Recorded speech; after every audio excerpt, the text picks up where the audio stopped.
to 5, but the Royals did have some fine hitting. We talked about earlier. Adalberto Mondesi, 4 hits, 3 steals in game 2, and then Salvador Perez went off last night. First 2 times up, home runs. Woo, Salvi, he can do it. Let me tell you, when you've been in the game as long as he has, you understand what pitches you can hit out of the park, which ones you can. Last night, he recognized 2 beauty, identical pitches. One was the 20th. That's right, the 20th of his career, making him at 4 years he's hit 20 home runs or better. Fantastic. And he hit his 21st, 22nd, or excuse me, 21 right here. Oh yeah, both of them about 89 miles an hour, right where he likes it. Salvador Perez is really having a good second half. 3 doubles and those 2 home runs in those 4 games. When we come back, we'll talk about the rookie, Ryan O'Hearn from the Lone Star State. Home runs in each of his last 2 games.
Every ticket played gives back to Missouri schools, so play it forward with the Missouri Lottery.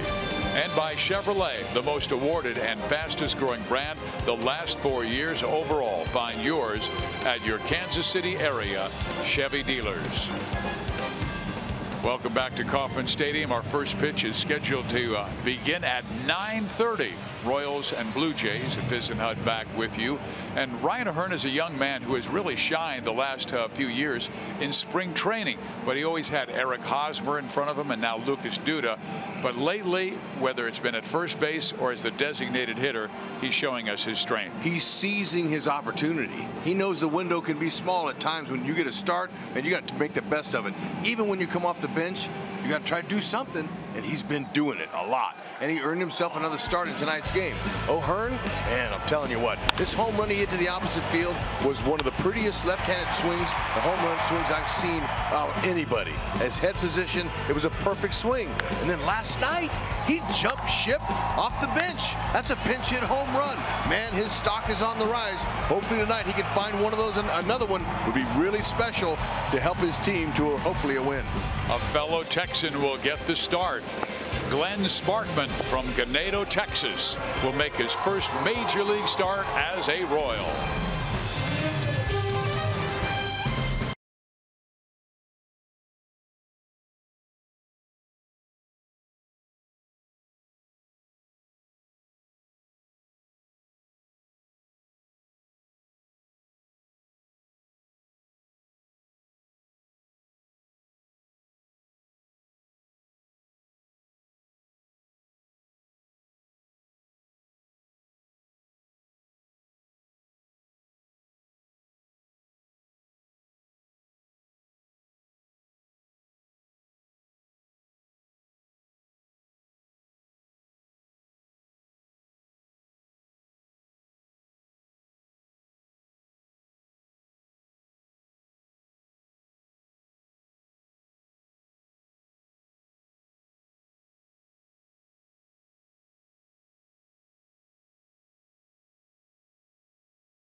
76 degrees currently. Steve Physiok, Rex Hudler, Joe Goldberg, Jeff Montgomery at Kauffman Stadium for the last game of this 4-game series.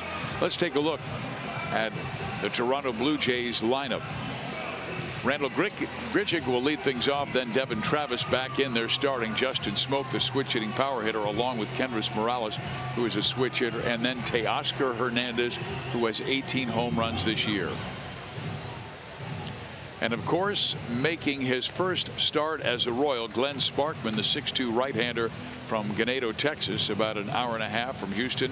His mom and dad, Mary Ann and Dudley, are here tonight watching their oldest child pitch in the major leagues.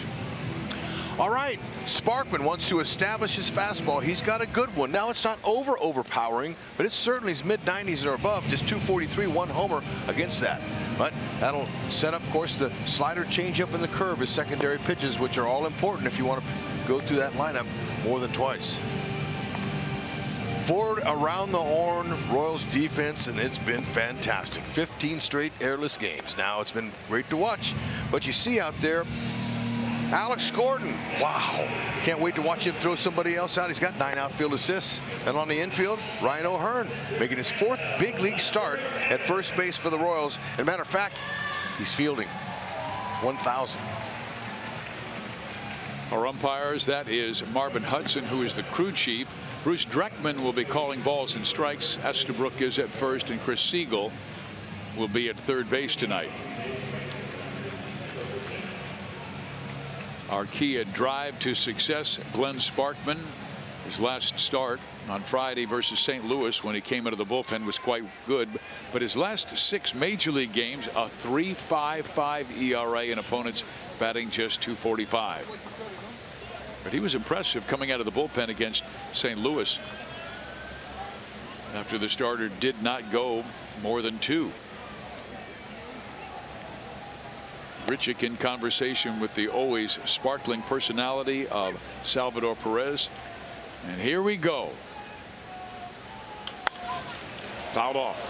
95 right down the middle. There you go. Sparkman's been waiting a long time for that first pitch. And then had to wait another 2 hours and 15 minutes before throwing it.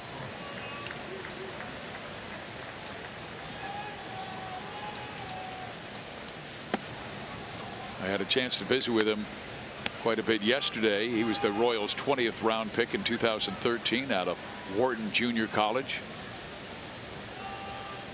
Really progressed well through the Royals organization. Way inside. How did that miss him? Whoa. That certainly was not intentional. He didn't want to put the leadoff guy on base by hitting him. Where did this? I mean, this was really close. Look at he's bailing out of the way. Oh, man. Yeah, that was inches away from him. Almost got the bill of his cap. Well, he's still smiling. That's a good sign. Yeah, it is. And then Sparkman works him up with that fastball. 2-2.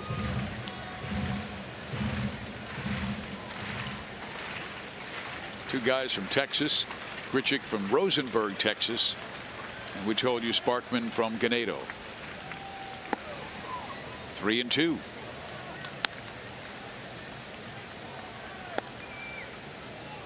Looks like he's got some pretty nice life to that 4-seamer. Grichuk is looking for it. Shortstop Mondesi throws him out.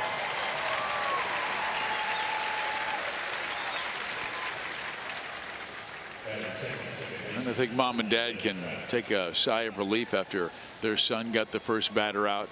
I think it's more nervous for the parents than it is for the child. You would think it would be. Never had that opportunity to watch any of my kids out there, but you know what? We've seen plenty of them. We put them on camera before. Pacing. Some have paced, couldn't sit in their seat. They paced the aisle. Others sit there like just as cool as can be. Hey, I've watched you watch your sons in high school, and you move around a little bit. Yes, he can squirm some, yeah. Good pitch there. In AA and AAA this year, he went 7-3 with a 3.96 earned run average, but you'll have to like the walks to strikeouts. Yep, certainly tough guy. You know what? Good mound presence, not afraid. We mentioned early in our rain delay, talking about how well he carries himself. He's confident looking. He's not nervous. He's ready. Gonna have to work down though. Well, he moved quickly through the Royals system, but they did not protect him in the 40-man. He was selected by Toronto in the December 2016 Rule 5 draft. Swing and a miss, and Sparkman gets a strikeout of Travis. Part of the important thing about establishing your fastball is you get those hitters looking for it, and then you throw them the secondary pitches. That's his key.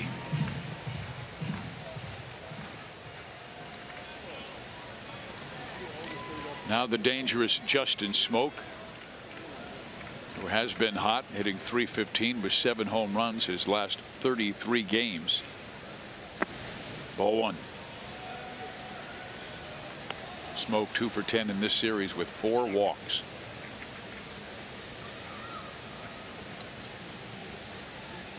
There's Dennis Leonard. Hopefully Sparkman will pitch like Leo. Leo always competed every single second on the hill. I love to watch him pitch.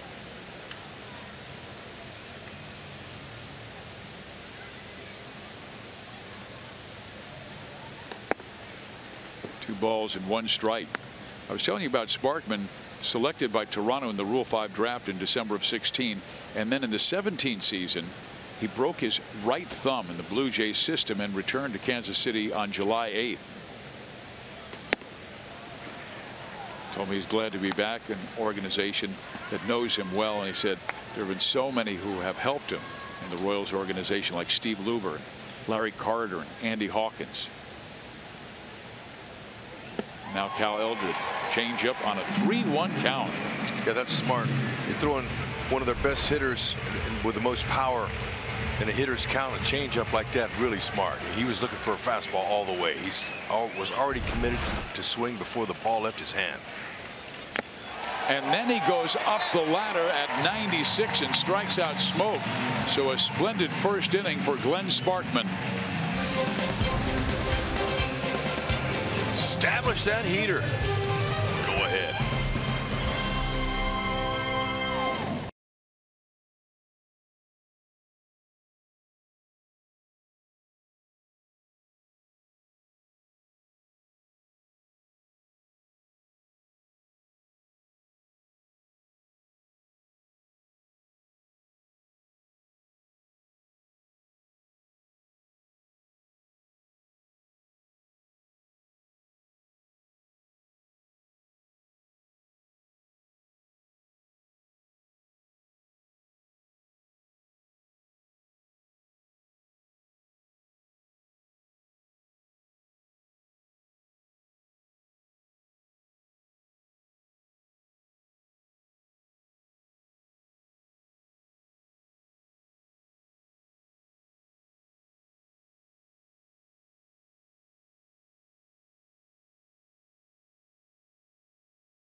Much of this 2018 season, he's batting .299 with 56 runs scored.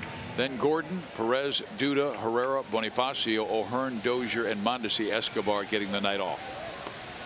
And Sam Gaviglio, who was in the Royal system for about a year, he will get the start, number 17 for him.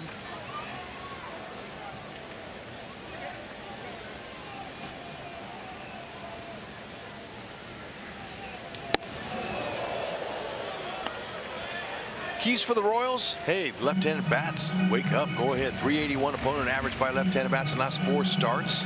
Doesn't mean the righties can't get him, but the lefties have had pretty good way on him.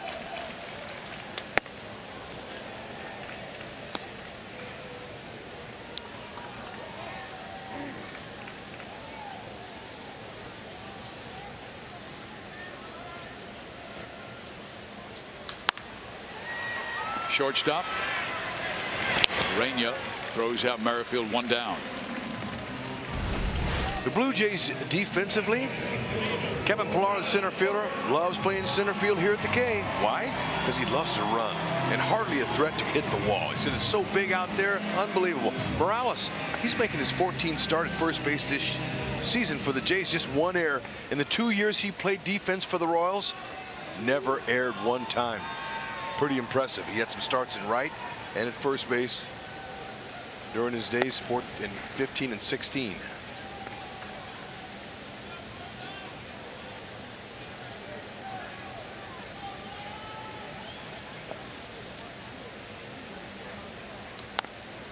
Knocked foul.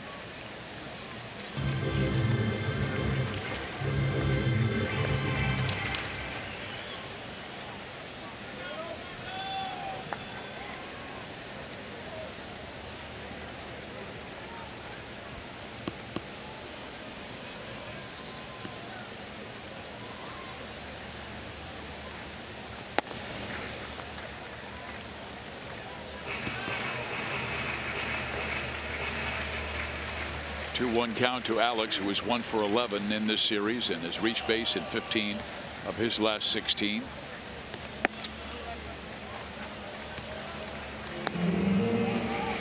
Gavilia normally has good command. 27 walks this year, 83 in the 3rd innings. And it's pulled to the right side and fielded by the first baseman, Kendrys Morales. 2 out. Yep. Gaviglio, his 2 and 4 seam sinkers are the ones that really have hurt him this year. Between both of those pitches, a 335 opponent average with 10 homers.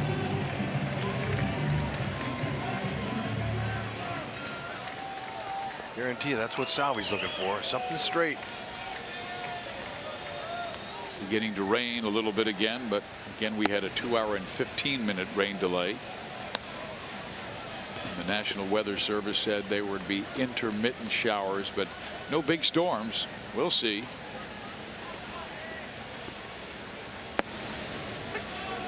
Good off speed there. 1 ball, 1 strike.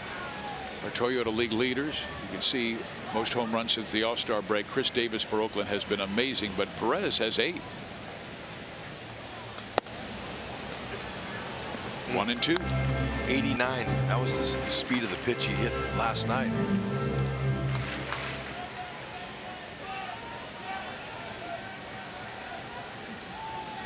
Well, Sam's top velocity is about the same as Estrada. Tried that sinker, that 2-seamer, to run it back on the outside corner. Barely missed.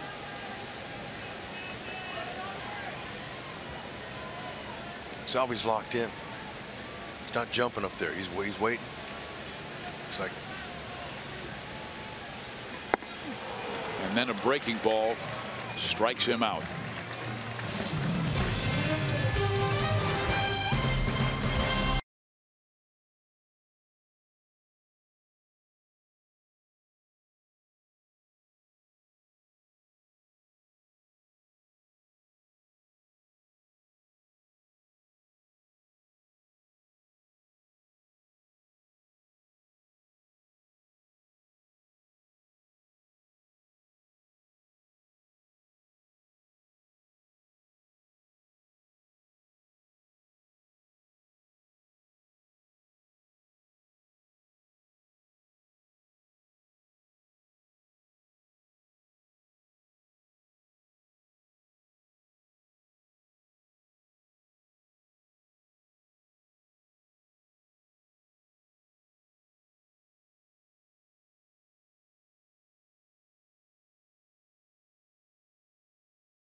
Ian Kennedy on the disabled list looking on, and many hours ago he took a nice next step back in his recovery. Joel Goldberg down by the Royals dugout, and our University of Kansas Health System injury report update. A couple of them. First off, Brian Goodwin began his rehab assignment tonight for AAA Omaha, so that is good news. Went 0 for 2 with a couple of walks. And Kennedy this afternoon here at the K threw his first live BP through 1 inning. Head trainer Nick Kenny telling me that went well. He is tentatively scheduled to throw his next live batting practice Monday in Arizona. That would probably be 2 innings, then reevaluate him after that.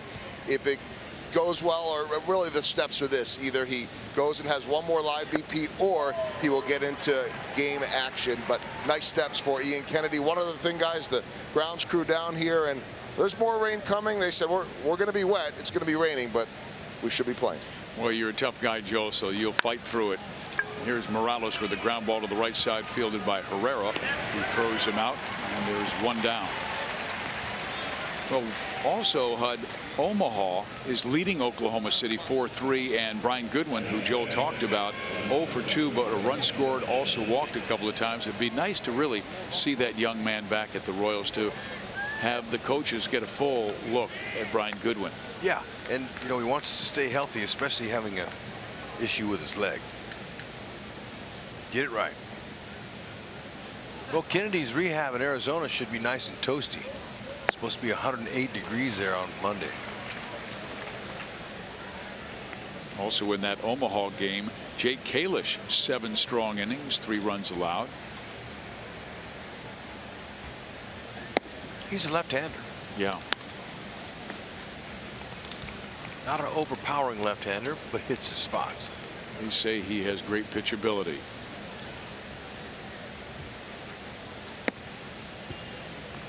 StatCast AI, powered by AWS. Shortstop Mondesi, right there where a majority of his ground balls. Less than 200 feet go.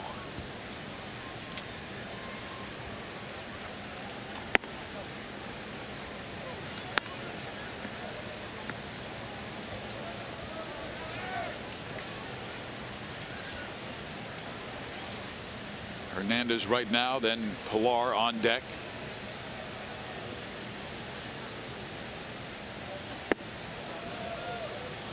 And there is ball 4. So that's the first base runner for either team tonight.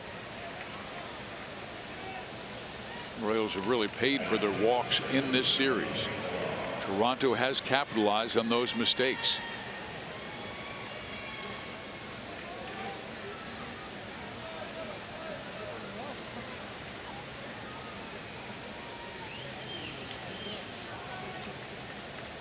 The Blue Jays had been rather quiet offensively, but 12 runs their last 2 games after 4 their previous 4.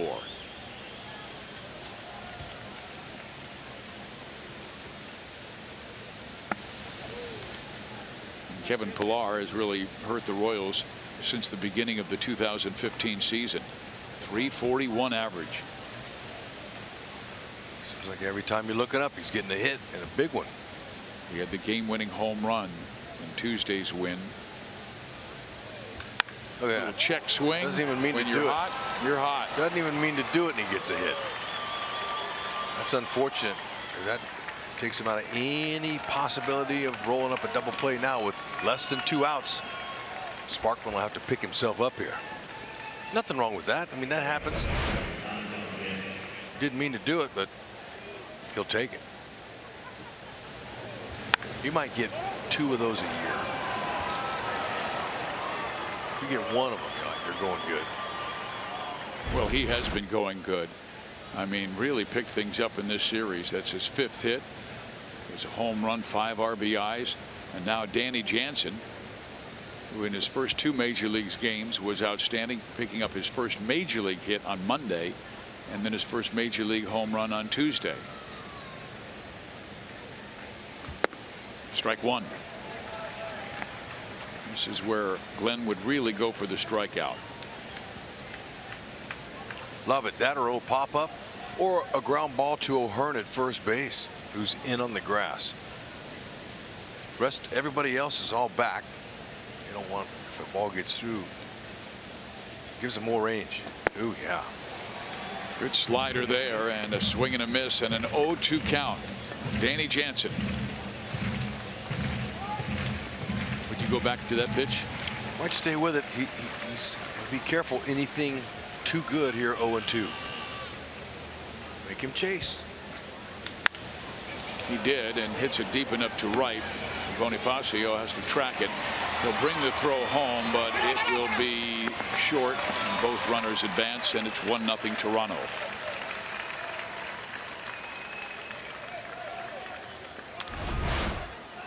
Kid Jansen, he's salvaged.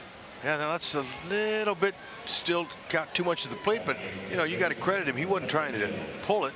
He just was going to go with it, and he sacrifice fly doesn't count it as an at bat, but count that RBI. That's his second in his young 3-game major league career.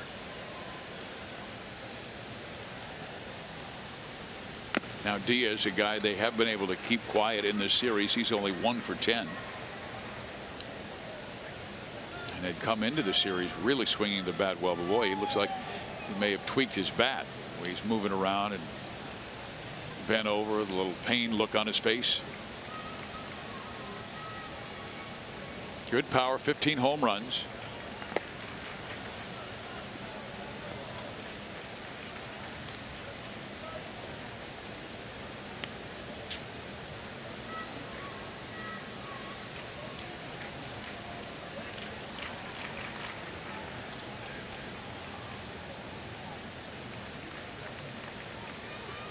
Way inside.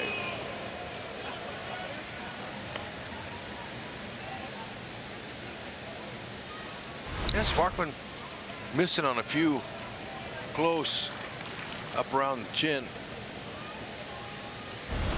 It seems like he's either had a really good slider or one that has been hard to control.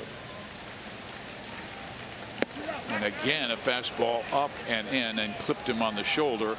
So now runners on the corners with 2 out for Urania.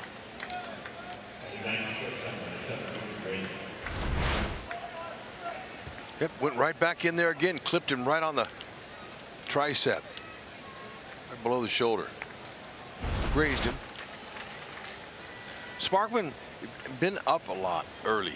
He's having a hard time staying on top and down through the ball. Down through his target. Wants to get extended. Stay right down through north and south with the shoulder.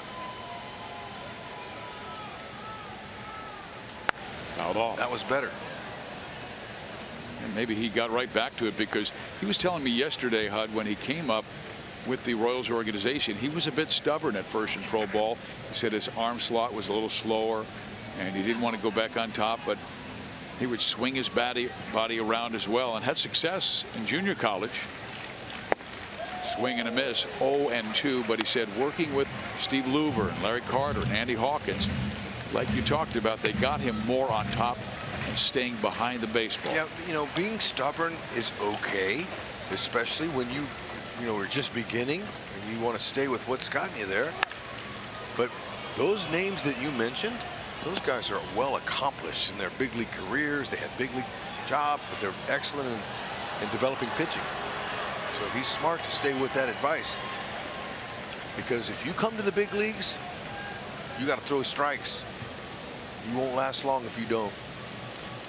Well, he told me yesterday, once he did accomplish those goals that they had set for him, he showed better command, movement, and also velocity. He's built, he's strong.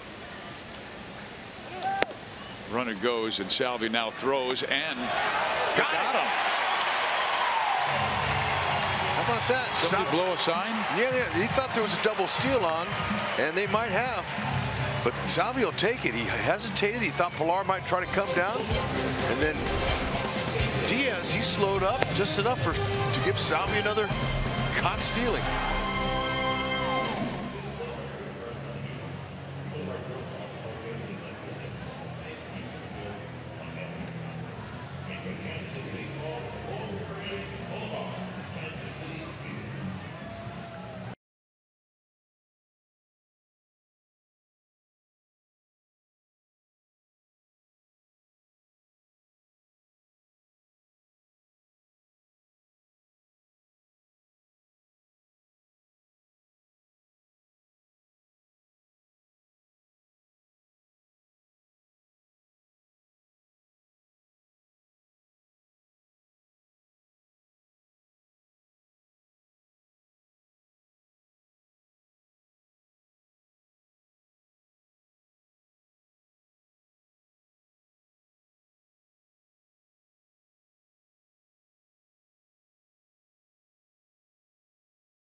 base stealer. Better than 50%. Probably going to win another gold. Very deserving. And here is Sam Gaviglio facing Lucas Duda, who swings and misses at the 88.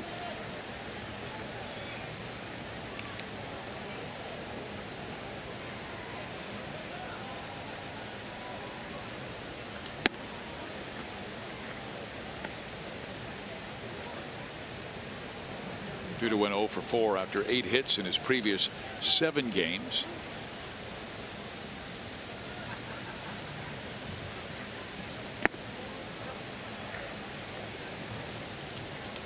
We were scheduled to start this game at 7:15, but we had a 2-hour and 15-minute rain delay. Finally had first pitch at 9:30.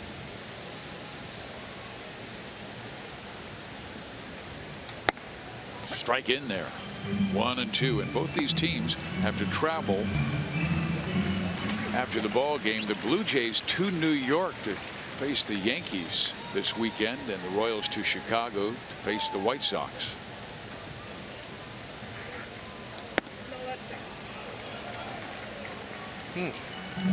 Close.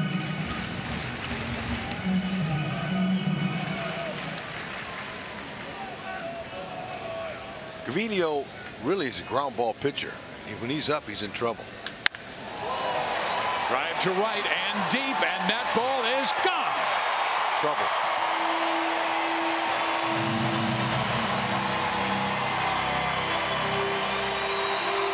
Just like that.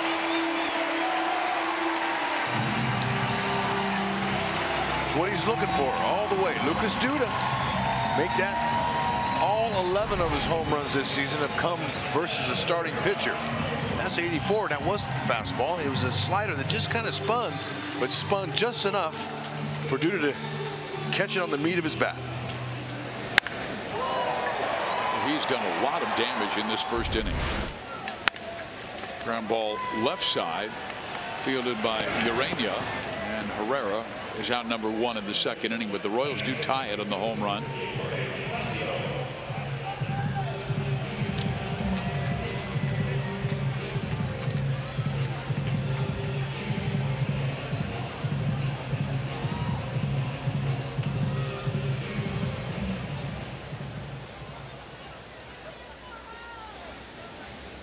Bonifacio still trying to find his rhythm. That timing. Had a good start for about first week and a half, and then he never looked comfortable in any particular at bat, Hud. No, he didn't. And you know, that swing right there he looked indecisive. Didn't look like he wanted to swing at it either. But he still swung. Just not the finish he was wanting to have after sitting out for that long suspension.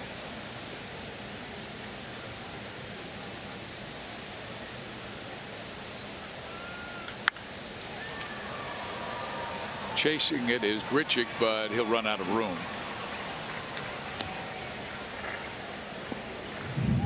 And Bonifacio, we saw extra base hits, but a lot of line drives, but he's been getting underneath the ball. A lot of pop-ups, a lot of flyouts. That could be he wants to really catch up in a big way. He's not a home run hitter. He's got power to hit homers. I think that kind of got him in a little rut. Sometimes, you know, when you miss that long, you want to come back and say, all right, I'm in good shape. I want to lift some balls, and especially this park here is not where you want to lift them.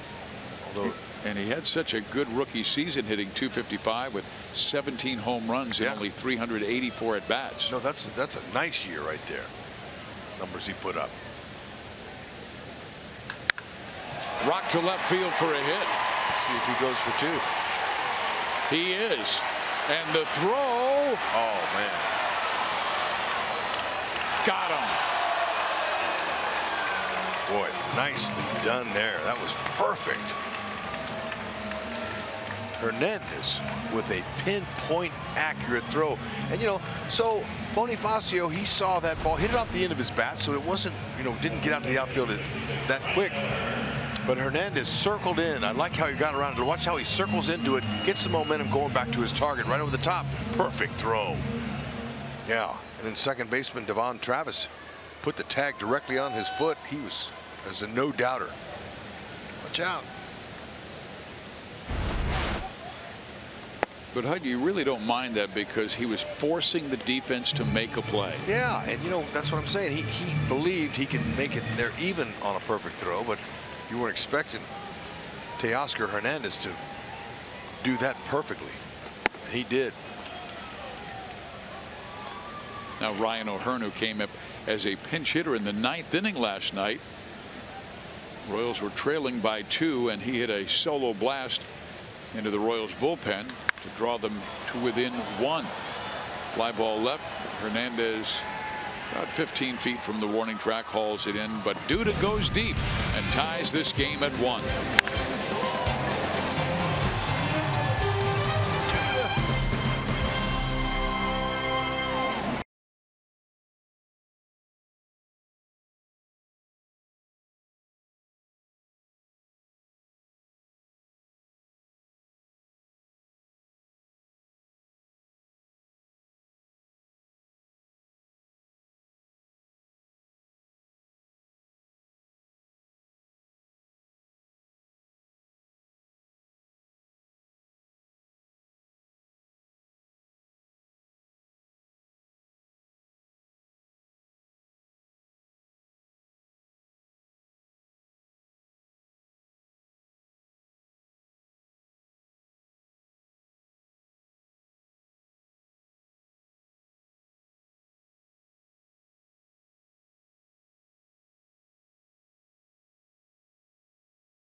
For baseball, brought to you by T-Mobile. Salvador Perez. Look at that. That's going to be the easiest throw out he's had all year. Diaz, he wasn't sure what he wanted to do there. He was going up full speed, but forget it. Salvio take it. Heck, that's now 53% of runners he's thrown out, 20 for 38. Lucas Duda doing his part as the designated hitter.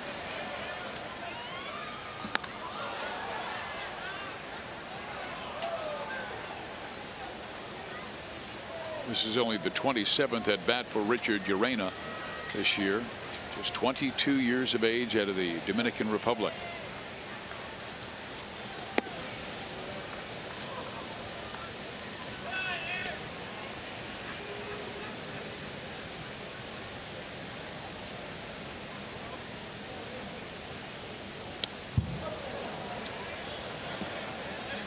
He was going after that Durham bull. Yep, having a hard time keeping the ball down. I mean, not that hard a time. It's only given up 1 hit and just 1 walk, but he's had to battle through some bouts of wildness. He's fallen behind a lot of hitters. He's coming back.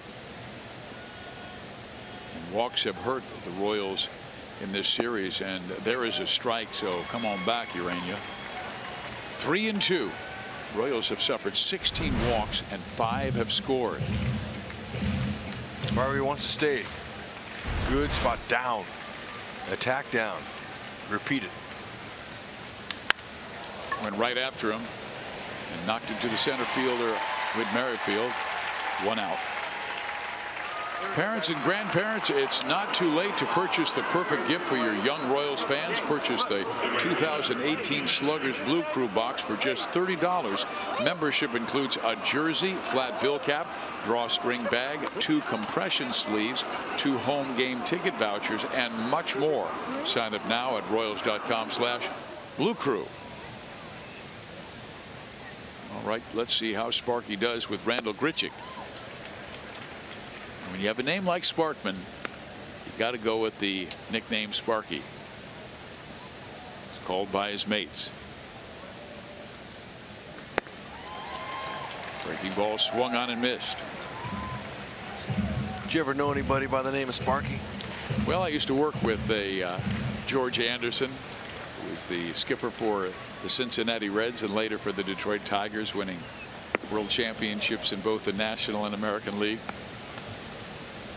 That, of course, was an over-under challenge from our friend Joel Goldberg. Did you win, Hud? Oh, Sparky executed a pitch there. Yeah, sure did, and he strikes out Randall Grichuk.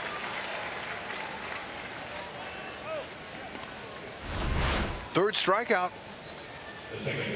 Got him to go.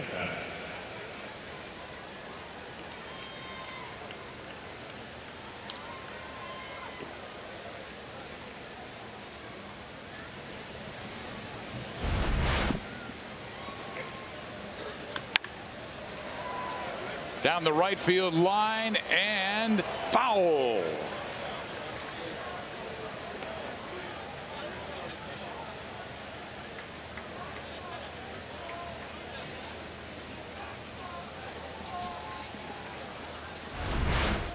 Whew. Man, that ball just sliced the pole.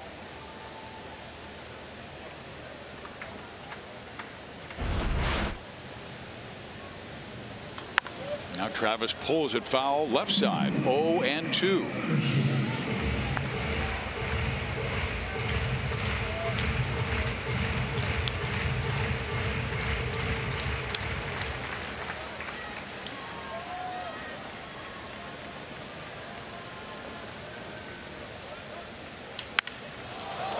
Caught by O'Hearn, and a 1-2-3 third for Glenn Sparkman.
We head to the bottom of the third inning here at Kauffman Stadium in Kansas City. Royals and Blue Jays tied at 1. If the Royals hit a triple in tonight's game, the Kansas City Honda dealers will make a $1,000 donation to the Kansas City Major League Baseball Urban Youth Academy. Brett Phillips gave them some money the other night when he tripled in the 7th inning last night. Came around to score an Escobar single.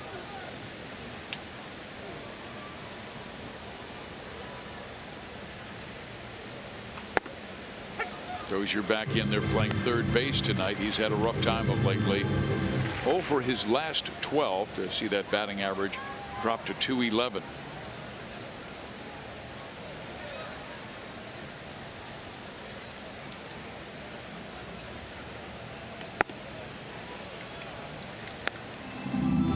Well, you know, Dozier, he's been given a lot of opportunities. 223 at-bats coming in to this game.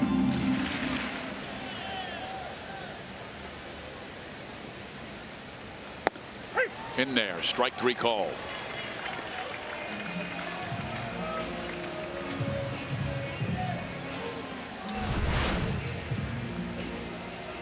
Duilio, little two-seamer down low. 88 to 92. He's not going to go any harder than that, and he wants to keep it right down there. That due to home run, his 11th of the season, was a slider that just kind of spun and stayed belt high. So now number 9 batter Adalberto Mondesi. He has 8 hits, including 4 extra base hits on this homestand, and he rocks that one to center field. But Pilar, he turned him around, and Kevin, the good athlete he is able to recover and make a fine catch. Oh man, I'll tell you, center field is so valuable, especially in a deep park. Mondesi barreled it. He twisted Pilar around like a pretzel. But another good recovery.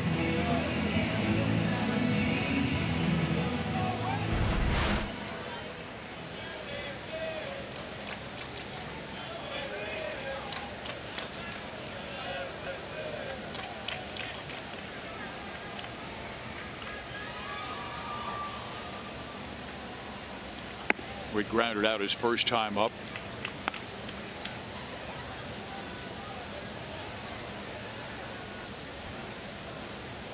Royals continue to move around this versatile athlete. Second base last night, center field this evening.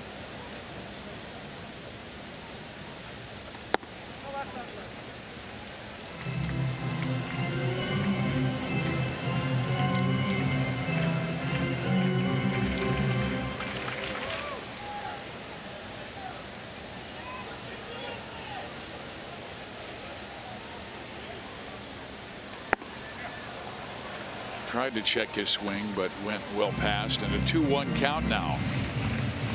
Royals have lost 11 of their last 13, while the Blue Jays have won 2 straight after losing 6 of their previous 8. 2-2.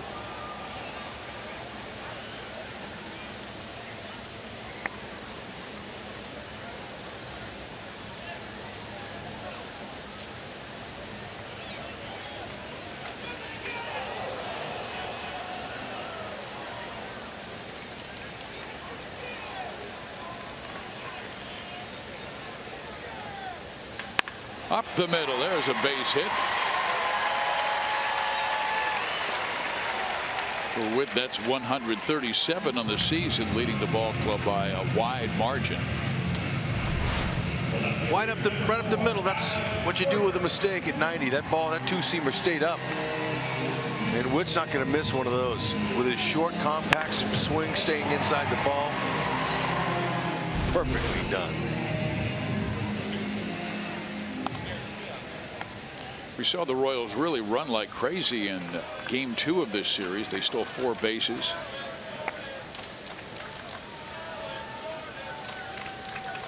Mondesi had 3. Witt had 1. He has 26 stolen bases this year, and that's good for 3rd in the American League, 1 behind Jose Ramirez and D. Gordon starting the day.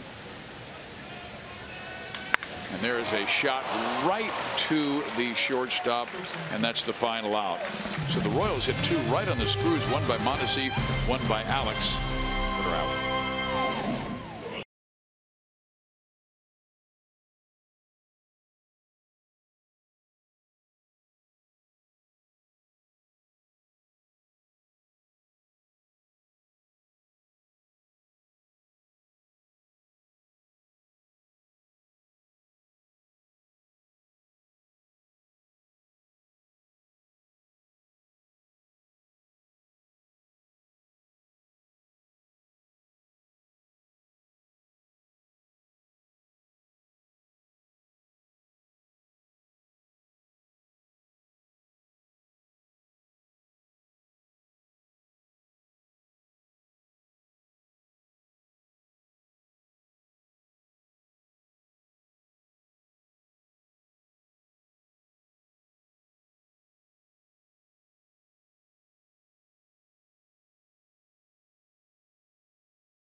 Saves from Price Chopper and Aquafina.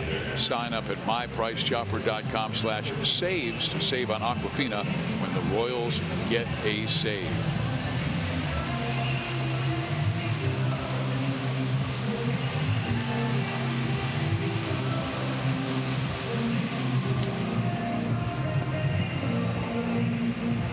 Glenn Sparkman ready for his 4th inning of work. He's worked 2 perfect clean innings, the first and the third, but then a walk, a double, and a sacrifice fly hurt him in the 2nd inning before Salvador Perez picked him up by throwing out an advancing runner.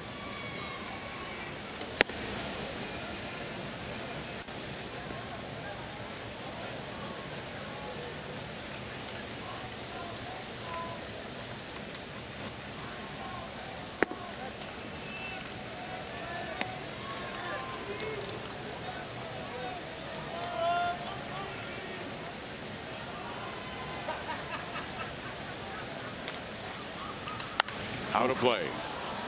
Smoke, big swing.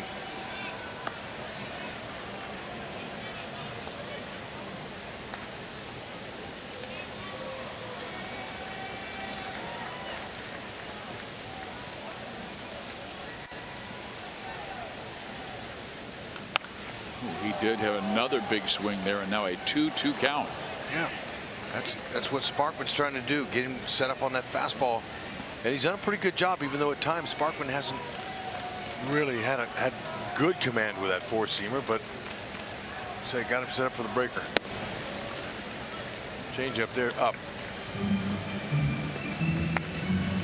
14 of Smoke's home runs have come from the left side, facing more right-handers. Well, they found a gap. The Royals had 3 infielders on the right side, including Herrera in shallow right, but they fight it off and go around them. And Smoke is on for the first time. Time now for tonight's sprint trivia question. Name the 3 players to hit 30 or more career home runs for both the Royals and the Blue Jays. Well, I believe one is right there in Kendrys Morales. Oh, I thought you were going to let me have that one. Oh, I'm sorry. That's an easy one. Ding, ding, ding, ding. Because Kendrys hit 52 for the Royals. I had that down in my notes in his 2 years with us. Huh. That's about the only one I would have got, although we'll throw some names out. Think Pat Tabler's in there? Didn't hit for that much power. We're talking 30 career home runs for each ball club. Just conversation. Oh, okay. Oh, 30 career, right. Not 30 in a season. Ah. Oops. Didn't hit him. Yeah, Kendrys didn't hit 30 in a season for us, but he did drive in a lot of runs, 199 in 2 years. So wild pitch is charged to Glenn.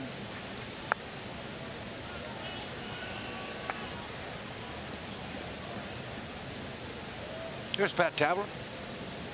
Well, Kendrys did have 30 in 2016, so I beg your pardon.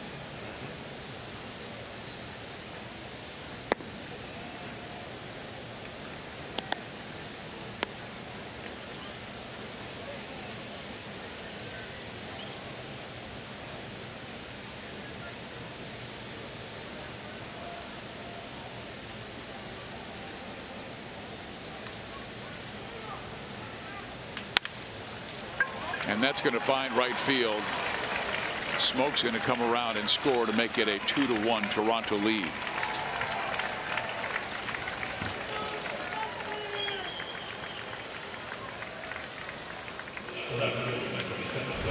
Mo Lottery replay showing Kendrys Morales knocking in his 40th run on a slider again, up. Any pitches that are up, hitters love those. That ball was hit hard enough, almost an identical spot as the hitter before him, Justin Smoke.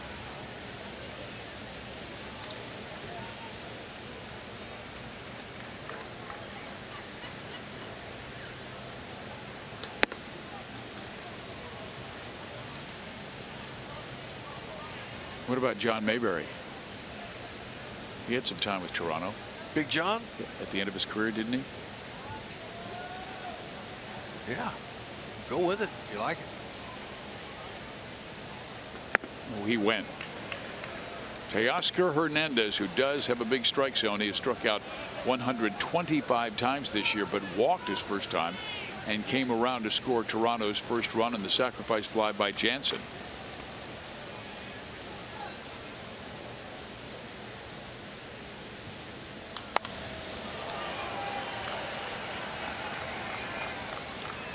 Appreciate you, my friend.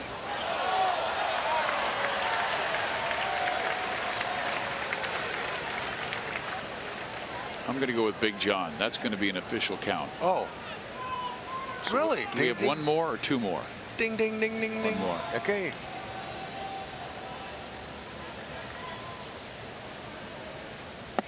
I think I know that one. This one, too. Buck? Nope. Okay.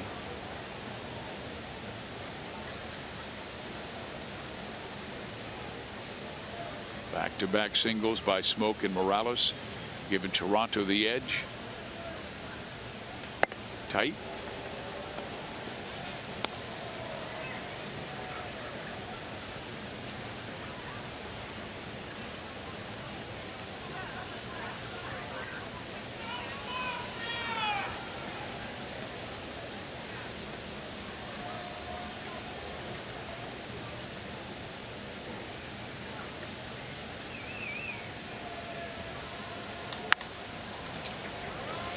Playable for Bonifacio. Morales not going anywhere, and there's one out.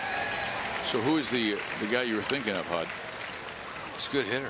He's had a nice career. Okay. Matt Stairs. What do you think? You like it? Just a guess. Yeah. Oh, Go for it. throw him out there. Matt Stairs. Oh, you got it. Way to Ding, go. ding, ding, ding.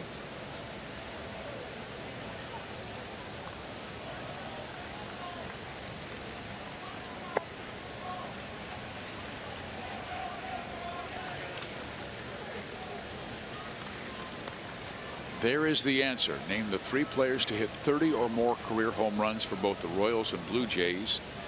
John Mayberry, Matt Stairs, Kendrys Morales is the answer.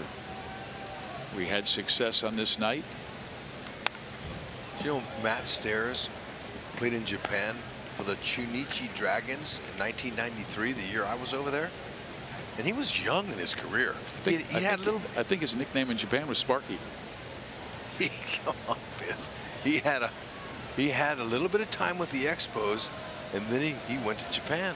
That's where I met him. Base hit right field. Pilar again. My goodness, he is absolutely on fire in this series. Now 6 hits and 12 at bats. He's driven in 5 with a home run. Wanted it up. He got it there. Pilar, good hitting position. Stayed behind the ball well. Head still as can be. They love Pilar. Why wouldn't you? He knocks him in and he saves him with his glove.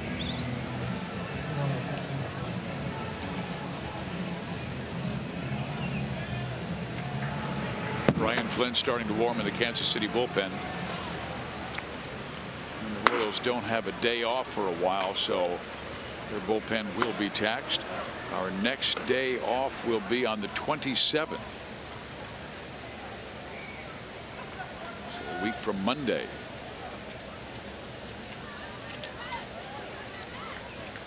Three with Chicago, 4 with Tampa Bay, and then 3 with Cleveland before a day off before we face the Detroit Tigers. Strike in there.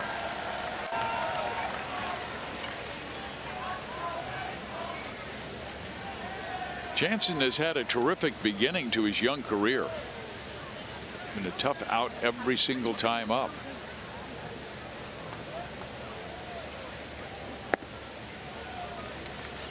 Yep, he's strong. Blue Jays brass say that his hitting's a little bit ahead of his catching. Hit a home run in the Futures game this year. You play in that game, you've got a real good chance to be a big leaguer.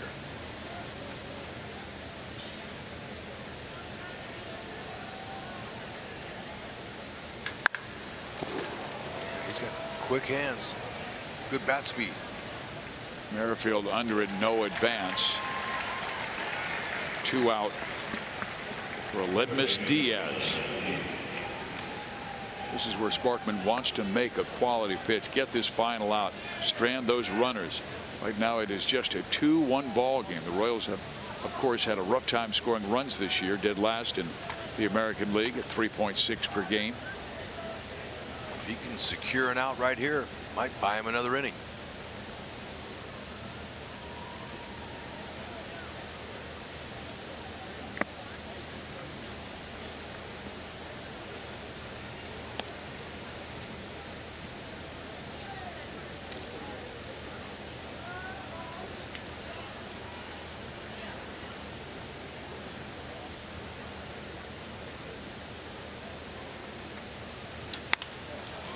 Another fly ball to center field, tracked well by Merrifield.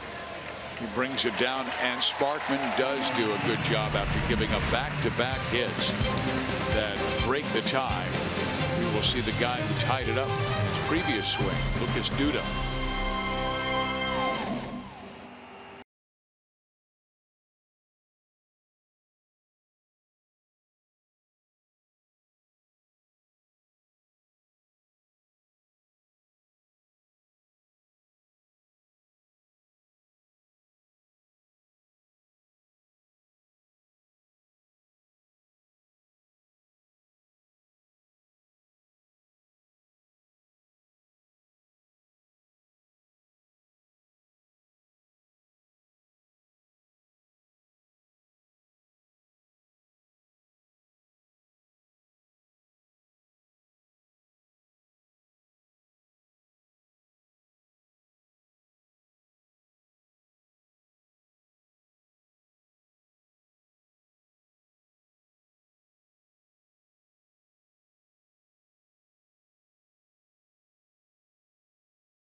Kansas City is brought to you by Ram. Come in now to the Ram Summer Clearance Event and get a great deal today.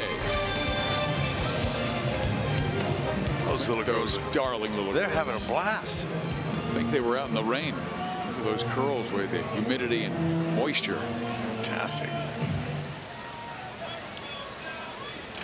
Jacob Junis sitting next to Glenn Sparkman as he went 4 tonight. Let's see if he comes back out for the 5th. They did have to watch his pitch count, which right now is at 75. And you might remember in the last outing, he came out of the bullpen and threw 68 pitches. So we thought 75 to 85 might be his limit. Yep. And, you know, when you get knuckle bumps in there, usually that's a sign you're out.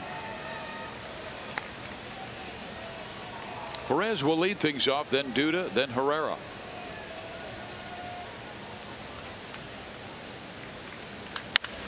High in the air. Left field playable for Teoscar Hernandez. 1 out.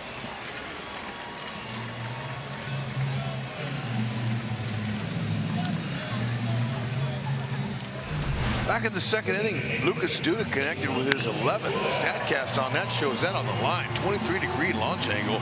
That's pretty low. A low liner. 403. Made a little noise. Hitting off the sign.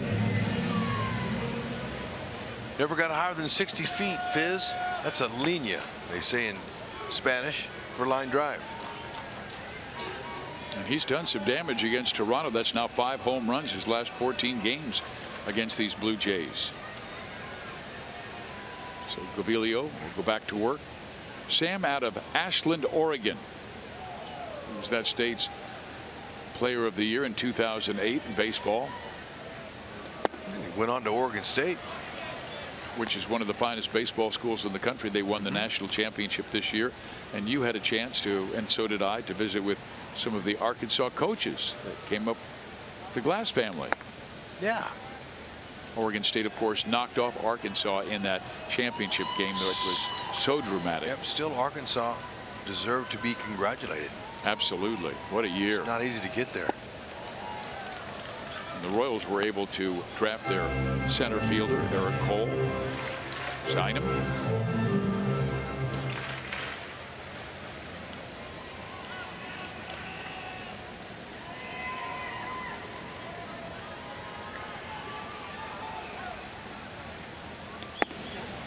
Gavilia has been getting a lot of strikeouts on that changeup. Opponents only batting .200 against it this year.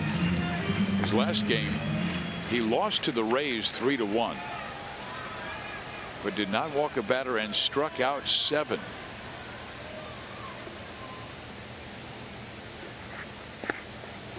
Goes right back to it.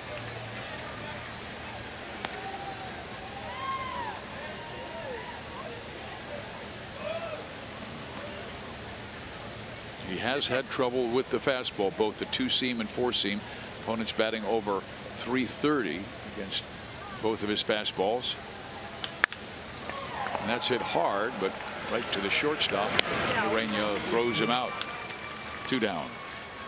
Quality time at the K has never been easier with Family Fun Day Sundays presented by Academy Sports and Outdoors. Enjoy pregame activities for the whole family, including face painters, games in the outfield experience, and pregame player autographs with signature Sundays. After the game, kids under 14 can test their speed, rounding the bases on the field with the Kansas City Zoo Fun Run. Get your tickets at Royals.com/Sunday. And folks, you have 4 Sundays left to bring your kids as a little break from school. They're all day games.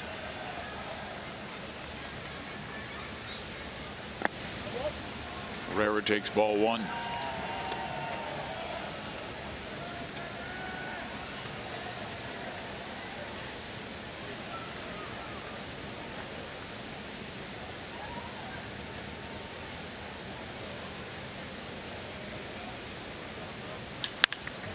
Hit hard to right field. Rosie on for the first time.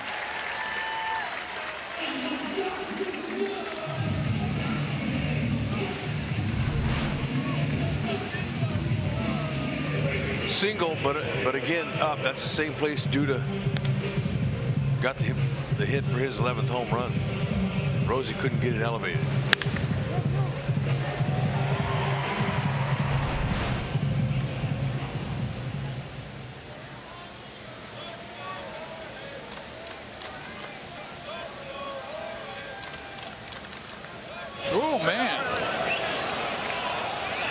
Gavilia tried to throw the pitch or make the throw to first base.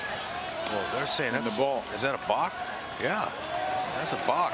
That should have been called immediately. It was amazing because he was trying to make the throw and absolutely botched the grip. And John Gibbons is going to come out for an explanation. Oops. Well, Gibbons is going to say that his foot was off the rubber, but we'll have a little meeting.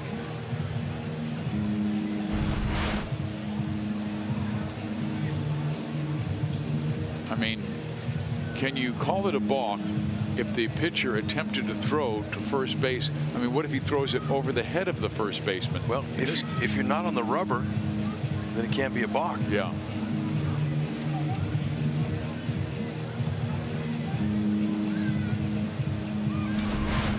Check it out. It's a little bit tough angle for his right foot, but his right foot is right there on the rubbers. But it's kind of a little spin move right there, and you can see that he cleared it. But they're talking it over. It's taking him some time.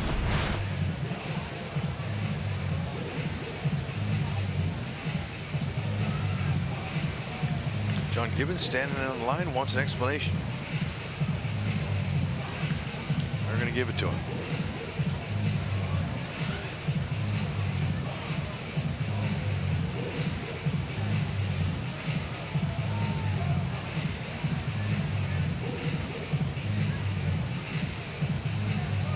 John saying his motion was going to first base just because he lost the grip on the baseball and it went awry. Probably what is the difference of that and throwing it first base and throwing it wildly? Interesting. Gibbons is not leaving. Now he is.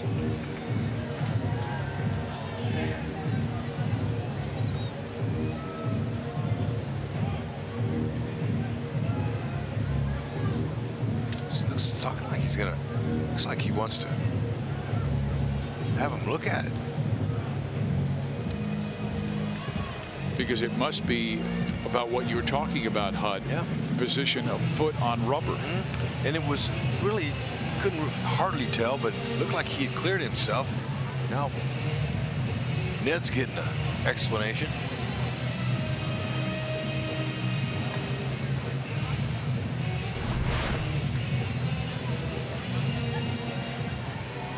You know, it looks like a balk for sure. That's what the minute that happened, I wondered why they waited to call it.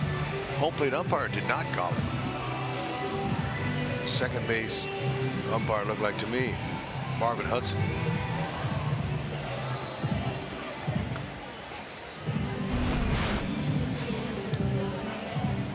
So they will discuss the situation with the umpires back in New York, monitoring every single game in the major leagues. I want to get a little help.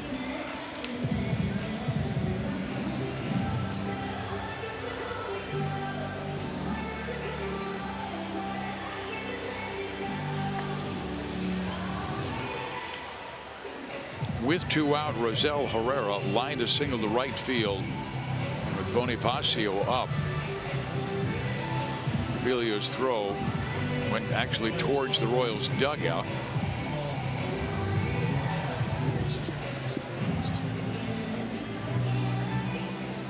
And the umpires right now are calling New York for a rules check.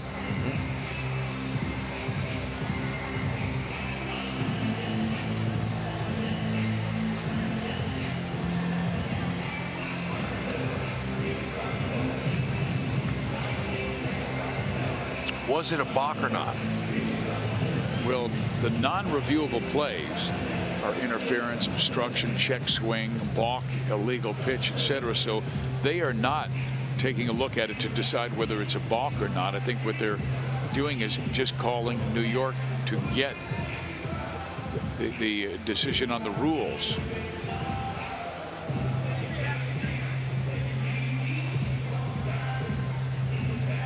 Other non-reviewable play types are the infield fly rule and balls and strikes, of course. Trap play on the infield.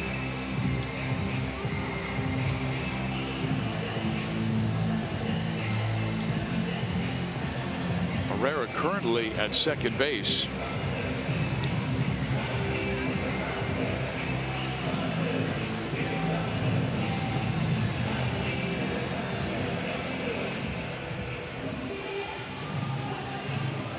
New York was plenty busy today. They had to make a decision on the fracas they had between the Atlanta Braves and the Miami Marlins yesterday. And Jose Urena receiving a 6-game suspension for hitting Ronald Acuna, the great rookie for the Atlanta Braves. Hit him with a 97-mile-an-hour fastball on that left elbow. But good news, Acuna was back in there today, and the first time up he singled. Yep. All he had to do was move his elbow and take his ribs. Still would have hurt. 97.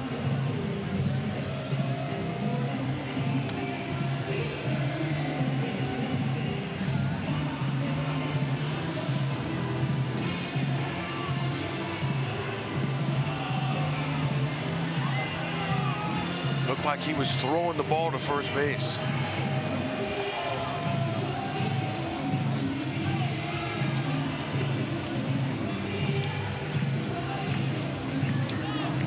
How he never really threw the ball. It was out before he threw it, but was his foot even on the rubber? And he made an attempt to throw to first base. So we'll just have to wait and see what they do. I mean, they're getting ready to make a ruling. Yeah, they're going to say he balked. So Herrera given second base. And now the Royals need a base hit by Bonifacio to tie this game. Make it hurt. The Royals have had a tough time with runners in scoring position. They've been outscored this year by 217 runs.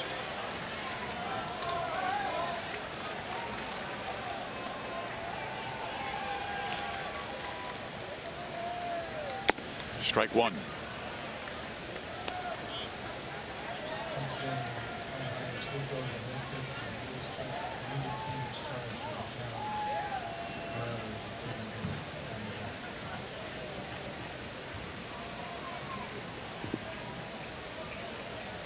Neither team was charged with a challenge on that. That was simply an umpire's decision to talk with New York.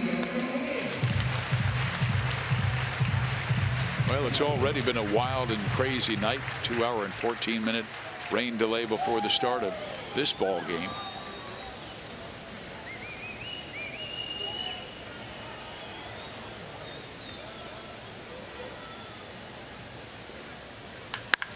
Down the line, and they will make them pay for the mistake. Herrera scores to tie the game. Go for three. Bonifacio not stopping at second.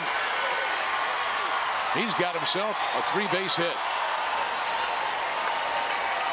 Yeah, good for Bonifacio. That's just his third RBI in the last 22 games, and he'll certainly take it. Go along with his second hit of the night. He tried him inside, 89 with a little two-seam sinker, and it didn't do much. Bonifacio's able to turn on it and get a two-out sting. Now that's a tough play up against the wall like that. Outfielders here at the Cave can get in trouble when they're a little too aggressive over there in that wall. The corners here can be tricky. With Bonifacio's triple, the Kansas City Honda dealers will donate $1,000 to Kansas City's Urban Youth Academy. So that's $2 grand the last two nights. Phillips got a triple last night, and now Bonifacio, third in his career and second this year. Good to see him picking things up. It is. That's going to really help him in the confidence department.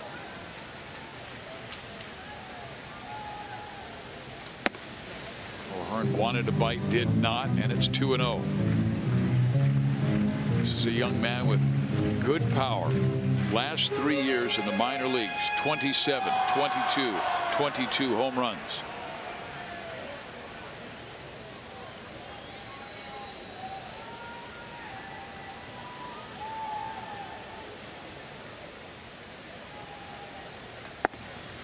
Three and 0.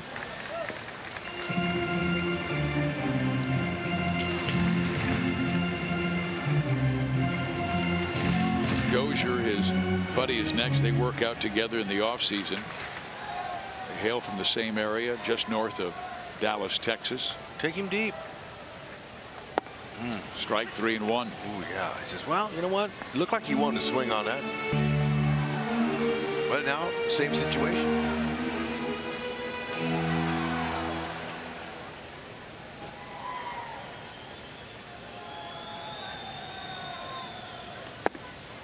Three and 2.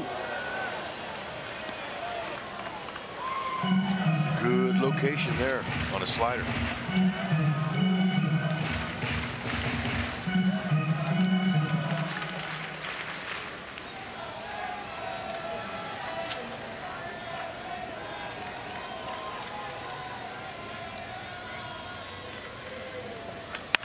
Base hit. Royals have their first lead of the night.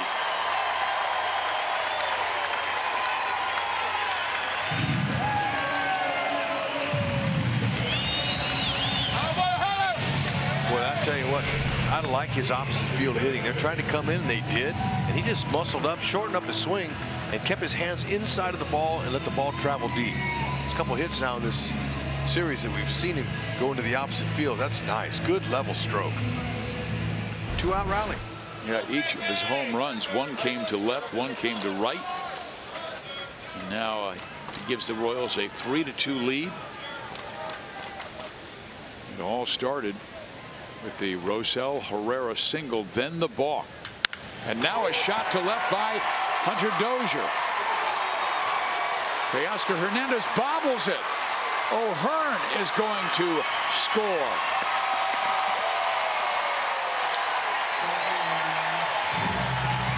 They're giving him a double with the RBI attached. Hey, nice little 2-out rally. Actually, big 2-out rally. Dozier checking in. Getting a hit. Knocking in a run. He'll take that. Jumped on pitcher for a nice double. Gavilio. All started with 2 outs. Single, triple, single, double. 4-2 Royals. You know what? You know, O'Hearn, he's starting out his career pretty nice. 8 RBIs in 10 games. He's getting it done. Then Dozier checked in. His first RBI in a long time. Well, this past spring, O'Hearn was impressive. Frank Schwindel was impressive. We want to see how they'll respond in the big leagues. It's going to be interesting who the Royals call up in September. They have tough decisions to make. Who do you protect in that 40-man roster? Who do you go with in the future? These are the times you have to find out. Yep, those are all business decisions that the organization has to make on their players. Keep it going. Keep the line moving. Mondesi lined out sharply to center field his first time up. Tim Meza, who was just called up the other day, starts to warm in the Toronto bullpen. The young man has been back and forth and back and forth. Major leagues, minor leagues, major leagues.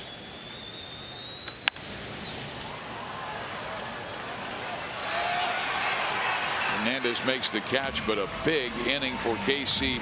They score 3 runs. Now lead it 4-2.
Fox Sports Kansas City, KZJF FM, and Mediacom are bringing Columbia and Jefferson City's best fans to the K on the Raised Royal Fan Express on August 25th. For more information, go to theroyals.com/Fan Express. Brian Flynn is our Chevy call to the bullpen after Glenn Sparkman pitched pretty well in his first Royal start, going 4 innings. Yep. Now the ground ball super deluxe pitcher's in. Flynn, hopefully to qualify for a win. Good hard sinker, slider, curve change down in the zone. 6'7". He could work it down. It's where he wants to go. Boy, you'd love to see him eat up innings as well. He covered 3 innings on Saturday, pitching scoreless frames in the 7th and 8th before a 2-out, 2-run home run by Jose Martinez in that 9th.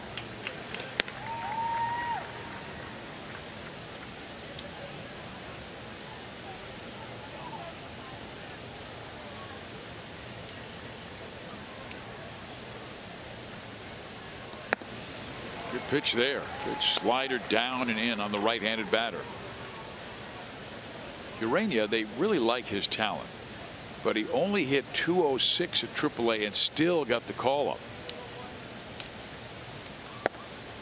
An entire left side of their starting infield has been on the disabled list much of this season, and Troy Tulowitzki, their shortstop, and Josh Donaldson, their third baseman.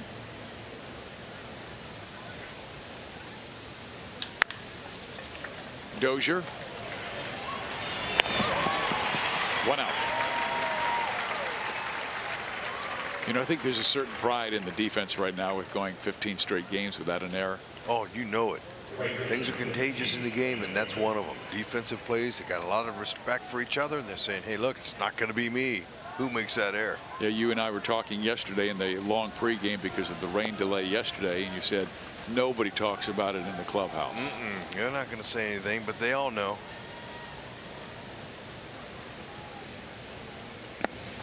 Did you have an incredibly funny moment, whether it was a no-hitter where guys stayed away from a pitcher, or a guy was on a hitting streak? And yeah, well, you know, when I was with the Expos, they had a doll named Zilla. It was like a Godzilla doll. Yeah. And they would put it in your, Gordon back. He leaps, and did he make the catch? Yes, he did. Superman in left. Yeah, I mean, I thought that ball had a chance to get out of the park. That is a cap tipper. Alex Gordon knows every single inch of the left field here in this ballpark. Look at once, he knew exactly where he was and didn't rob it, but that's an excellent play. Knew perfect timing. And Hud, he looked back at the wall where the fence was while he was still on the grass. Yep. He knows every little inch, and he knows how to do it. It's going to help. Flynn thought that ball might be out too. Well, as soon as Alex started tracking it, you go, hey, I think Alex has a chance here. Great play. Now to right field, Bonifacio. He won't be able to get there, but he will hold Travis to 1.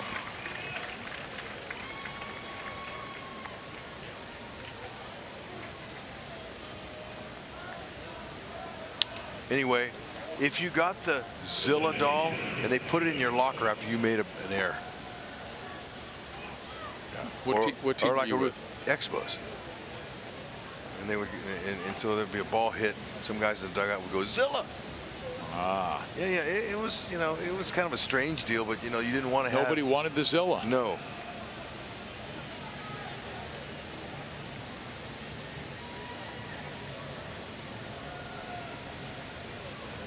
This is a very superstitious game. Played every single day. Routines. Everybody has their routines. Joe Goldberg told me before the ball game that Sparky Anderson, when he was a professional ball player in the minor leagues, a friend of his was at bat when Sparky was scratching his left foot with his spikes, and that batter happened to double. So for the next 7 innings, Sparky Anderson stood on his left foot. He said, I was in a lot of pain, but I believe that my standing on my foot would allow our team to win, and they did. Well, he was placed on the disabled list after that. Yes.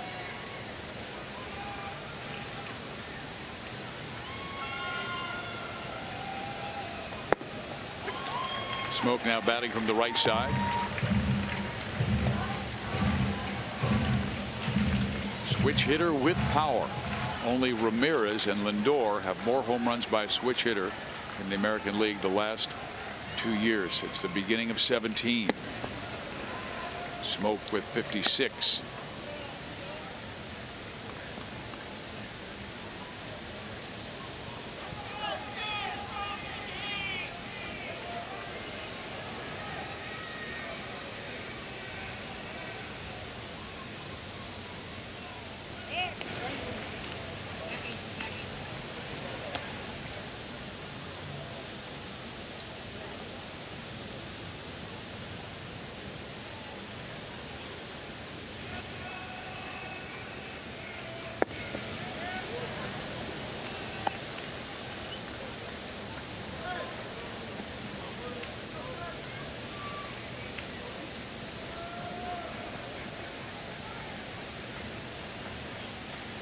Travis will be off and moving with 2 out.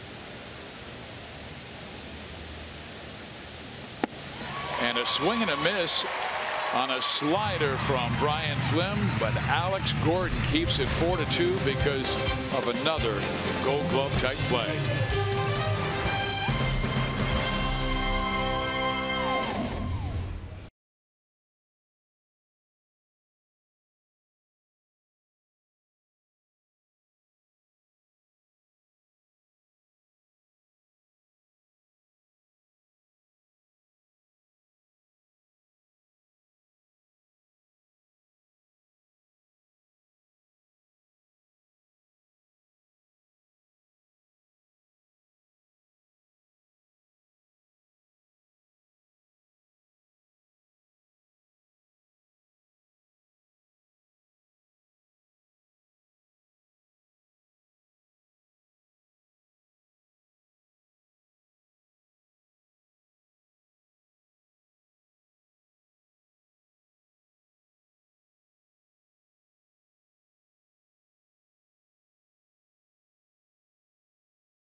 Official MLB at bat is your #1 Royals app. Customize your experience to catch every moment this season.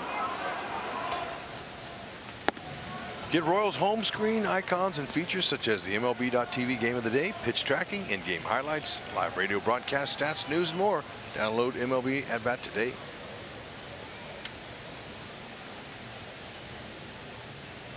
Here's Whit Merrifield, who singled his last time up, and he pops this one up.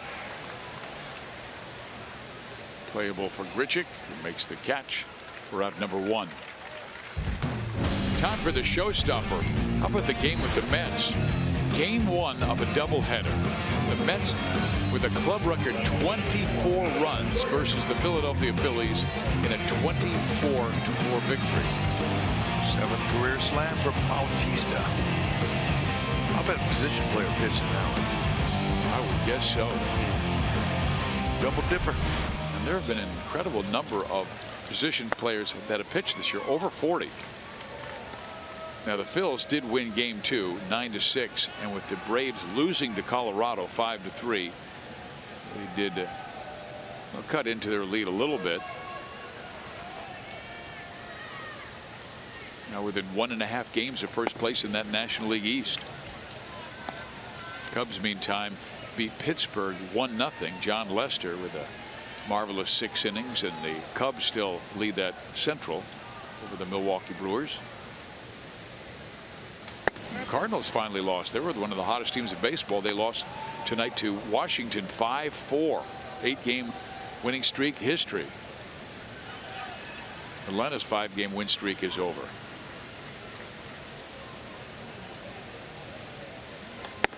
Strike in there.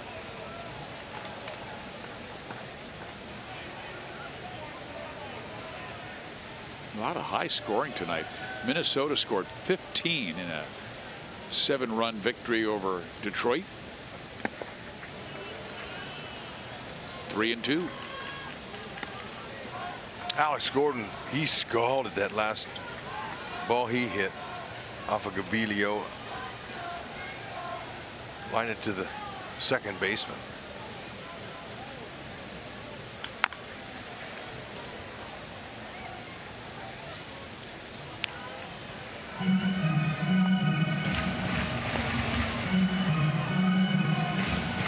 hit that ball at 103 exit velocity. And on his Gordo Nation night out in left field, you got the left field bleachers. You see all those Gordon big heads.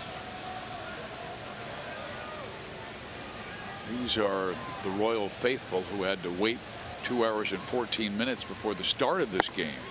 And there's ball 4. So Alex on, and he has now reached in 16 of his last 17 games.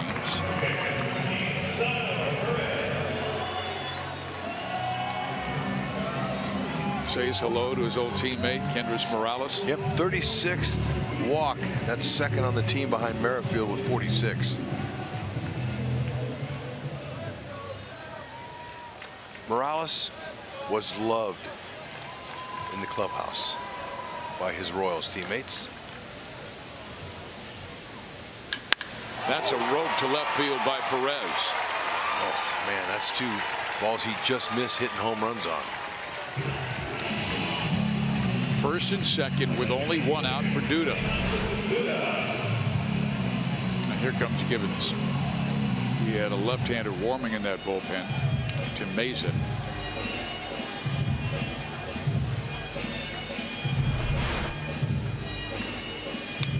This is our Chevy call to the bullpen, and we'll be right back.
Second base, they went in for a quick drink of water, and now Lucas Duda will be facing the lefty Tim Mesa, 26-year-old lefty out of Allentown, Pennsylvania.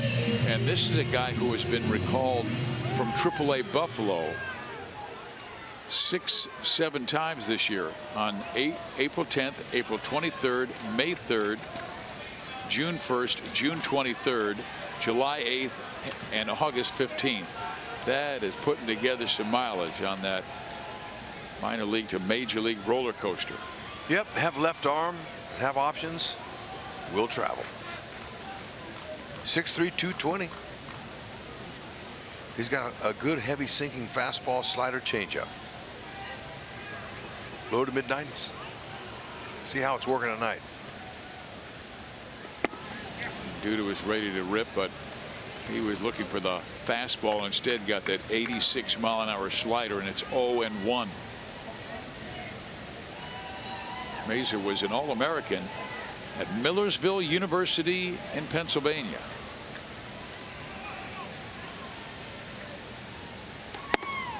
One and one. And Duda has really been able to square that ball up with runners in scoring position this year. Yeah. How about finding some green grass out there? Padding the lead. No play on. Yeah, I'm not sure exactly why Mesa's even worried about that right now.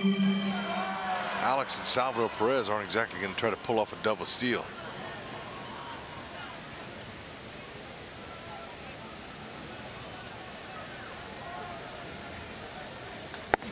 In there with the fastball at 93.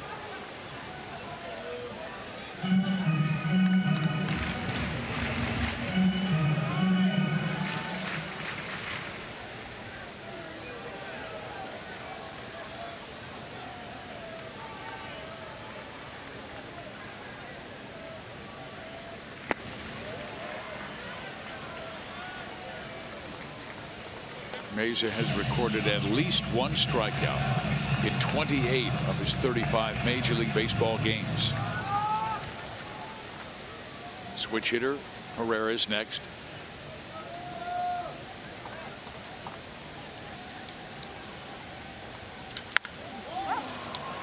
Popped it up left side. Third baseman Diaz makes the catch. If the fly rule was on with runners at first and second, or the base is loaded, so it's automatically 2 out. Well, it's 3 for 4 in runners in scoring position tonight. Hey, pick up another one here with 2 outs.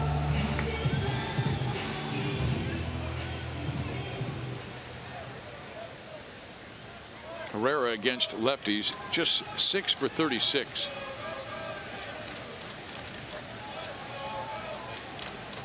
He's got a little more pop from this side.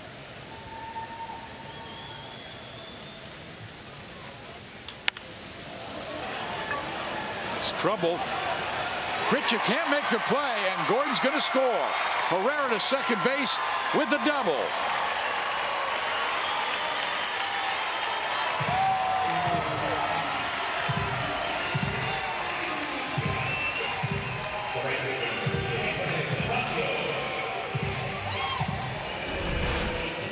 A little bit tardy on this, but look, he'll take it.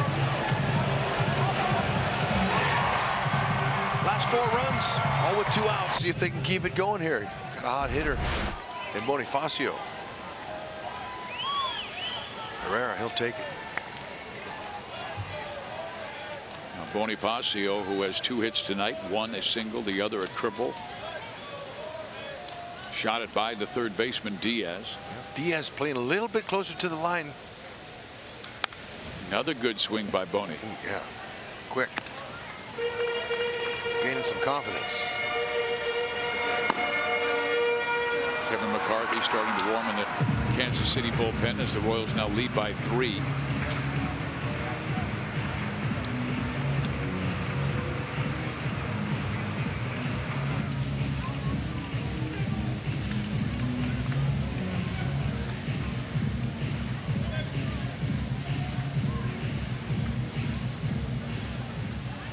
Toronto will have Morales and Hernandez and Pilar coming up in their half of inning number 6.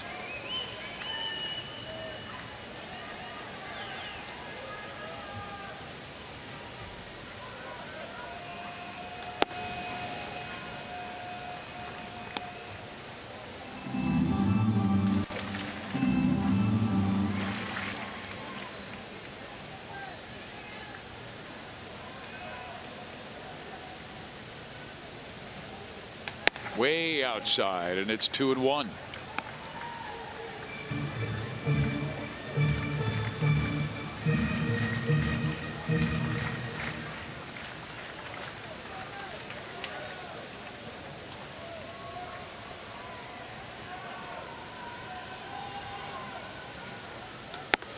Three and 1. Well, you have the lefty O'Hearn next, and I wonder if he's. Yeah, they're going to just intentionally walk him.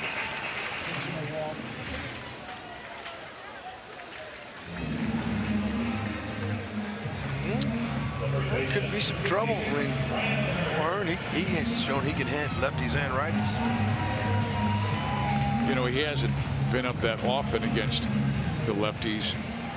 0 for 7 this year, but he had pretty good numbers down in the minor leagues. No, he does a good job keeping that front shoulder in.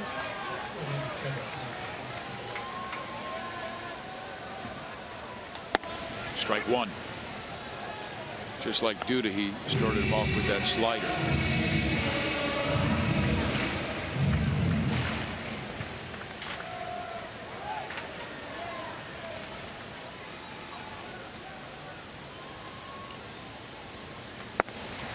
Oh, and 2. You may not see a fastball in the zone. Great approach last time, taking Gaviglia's outside pitch to left field. And he swings and misses and strikes out. The Royals leave the bases loaded. They do score a run in the double by Herrera. Take the 5-2 lead.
Good to see the guys smile with a 3-run lead. Royals in search of their 18th home victory this year. And Brian Flynn comes out for his 2nd inning of work. He started that 5th inning.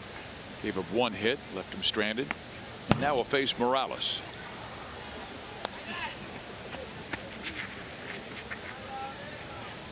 Kendra singled to right his last time up and drove in a run. Justin Smoke that broke the 1-1 tie, but then the Royals with 3 in the 4th and 1 in the 5th.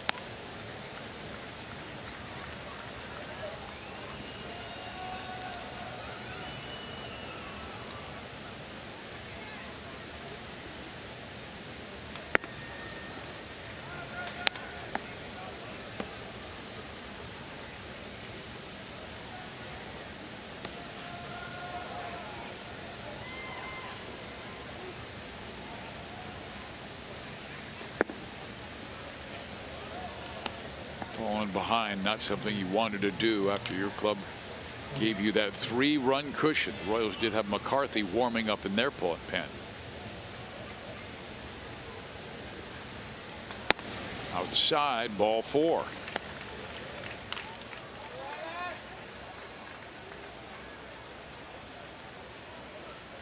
And here comes Ned. He wants Kevin McCarthy. Yep. You've got a right-hander, actually 5 straight right-handers coming up, so this was Ned's plan all along.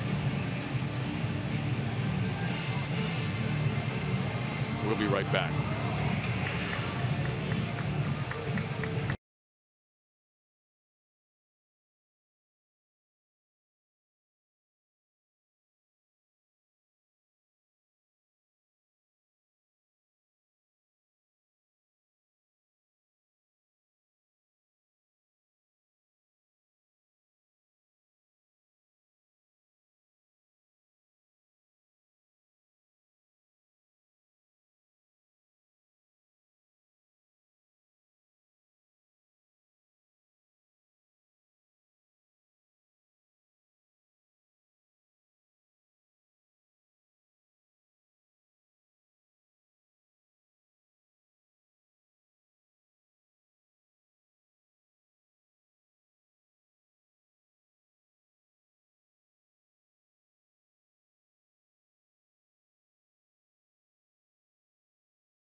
takes a look at some video last night. How about this complete game for Arnoldo Hernandez? 9 innings, 1 run allowed, but perhaps the most impressive piece of that stat line, well, 97 pitches in 9 innings is awfully good.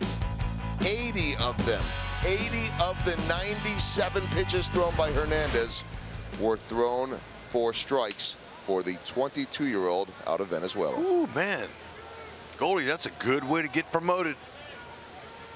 Throw strikes like that. It looked like he had a pretty good changeup, too. That's a lot of good pitching in the minor leagues for the Royals lately. Time to stand up. Ready? You know, September call-ups are right around the corner. Omaha won again tonight, 4-3. We told you about Jake Kalish. 3 runs in 7 innings got the win. Ryan Goodwin, his first rehab assignment, 0 for 3, 2 walks, a run scored in Arteaga, and 3 for 4. Swing and a miss. Keep her down. That's McCarthy's job. And much like Flynn, he does get a lot of ground ball outs. Yep.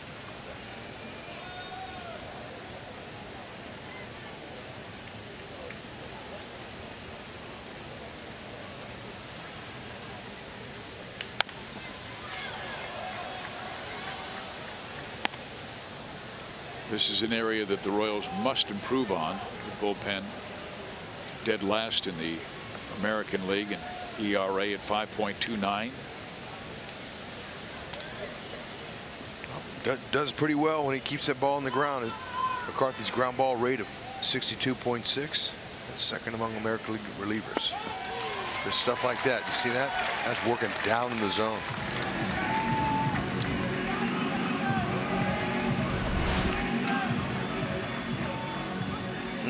That's a changeup. Good stuff. He's got all 4 pitches. Yeah, and that's the pitch he added this year.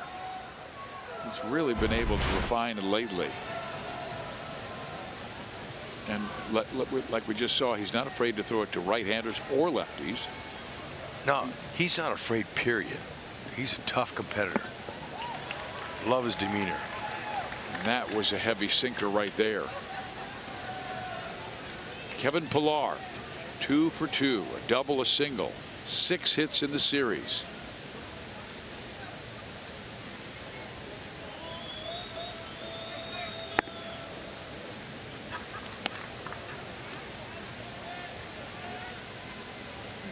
Pillar missed a lot of time in July because of an injury near his shoulder.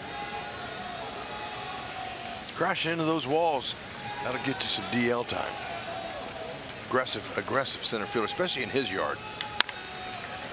Second base, 4-6, and not in time. Ooh, man, that looked close. Mondesi really aired it out. Rosel Herrera at 6'4". This is the toughest play for a second baseman that's that tall. Look, watch him. He's got to be able to turn. See how he kind of bent down on that one leg? Great feed to Mondesi. That was good and firm, and it looked like they might have got him, but must have just beat it out. Pillar's only grounded into 6. That's got good speed.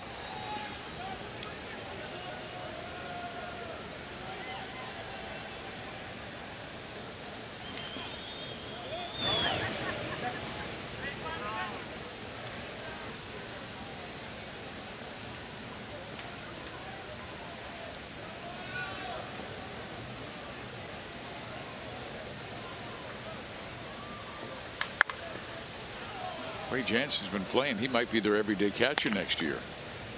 For sure. He's going to get most of the reps the rest of the year. They also have Luke Maley, who got the start last night, and Russell Martin. You know, there aren't too many catchers over the age of 35, and Russell Martin, who has played third base in the first 3 games of this series, he's now 35. A lot of innings. There's a tough play, and Dozier's got no chance. Yeah, that's a pocket ball all the way.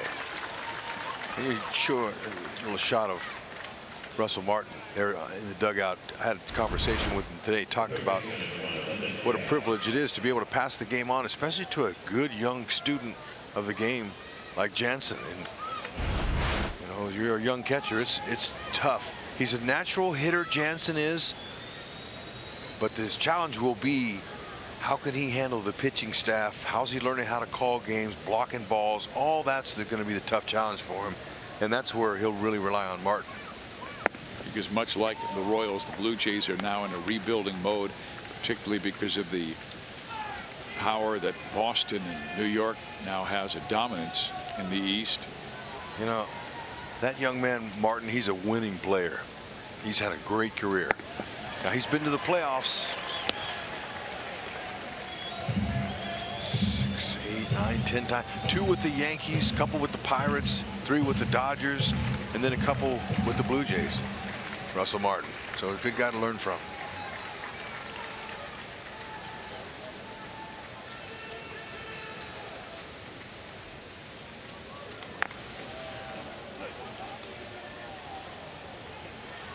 And Martin was the catcher, what was it, 2 years ago, when the starting staff had the lowest ERA in the American League, 3.79, and the starting pitchers just raved about the way he called the game, particularly Aaron Sanchez. Real pro.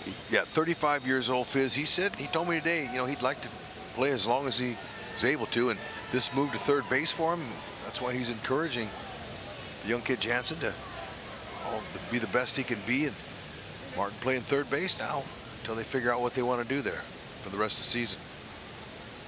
Easier on his legs. McCarthy thought he had strike 3 and took a couple of steps towards the Royals dugout. Oh man, good two-seamer.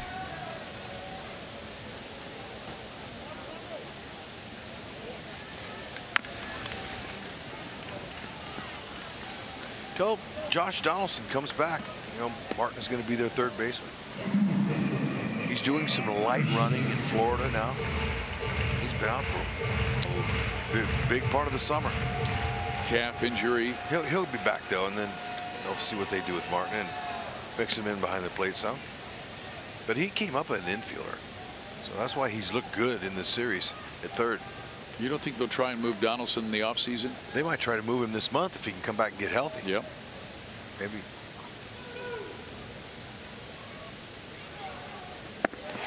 A swing and a miss. Fine inning for McCarthy. Gets the job done, striking out Diaz with 2 on.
Our contestant is John Osberger from Trenton, Missouri. If the Royals hit a home run out of the park in this inning, John will win $1,400, and if the Royals hit a grand slam out of the park in this inning, John will win $25,000 from Sonic and the Kansas City Royals.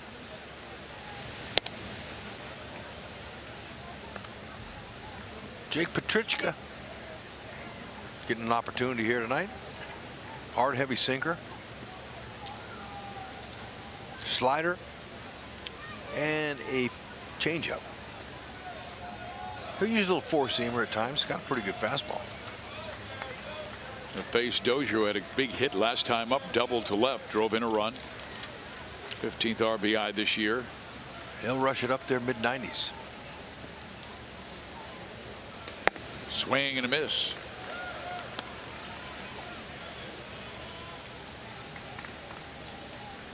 Petrichka hails from the Chicago area in Northfield, Illinois, and of course spent a lot of years with the White Sox, now 30 years of age. And a base hit to right field by Hunter, so he has 2 hits.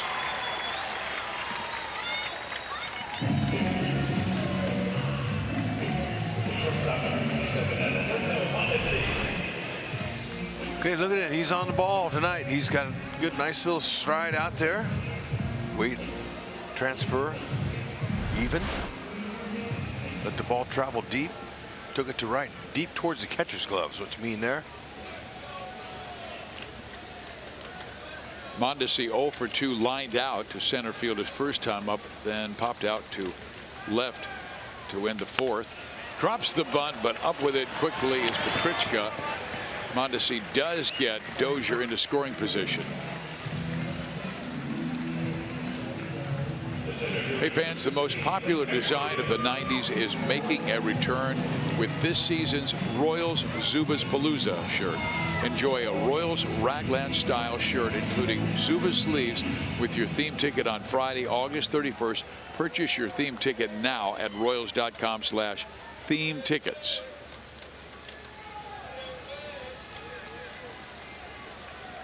The Royals have done a pretty good job with runners in scoring position. They have 4 hits tonight. Ball 1. Just wanted to ask you, Hud, because you were a pretty good bunter.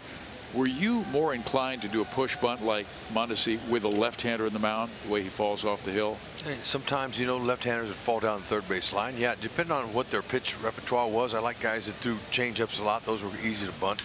Ooh, nice. Merrifield base hit left. They're going to bring Hunter home. Throw by Hernandez is not in time.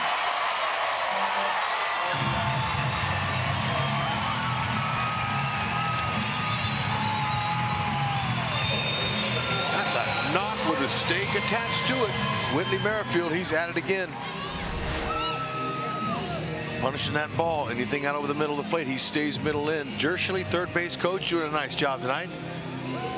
Hernandez has his 9th outfield assist tonight on a play where he threw out Bonifacio at second. Good slide there by Dozier. Got his hand in there.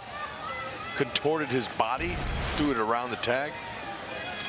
And it's 6-2 Royals as they're trying to split this 4-game set with the Jays. The bottom of the 6th, Gordon up. Baseball players are night people. They're people of the evening. They play baseball late at night. 30 minutes, they'll be morning people. Yeah, they will.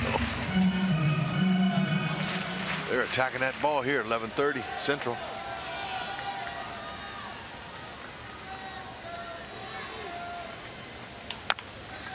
How about that? Well, he does get Merrifield to third base. Yeah, and there's a nice little show piece there for Jansen, the catcher. That's a good job. Now, he's not exactly Salvador Perez now, but look, he did a nice job of pouncing. Look at how he's going to circle into the ball to get a little bit of momentum going towards his target. Got Alex by a step. Bare hand. Whenever you go down with that bare hand, you want to stab it like you would stab it with a fork, a piece of steak, and go right down on top of it. Sometimes when you scoop it, you miss.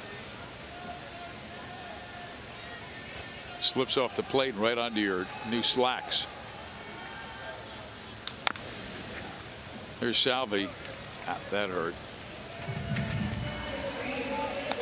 Perez tonight with a base hit his last time up.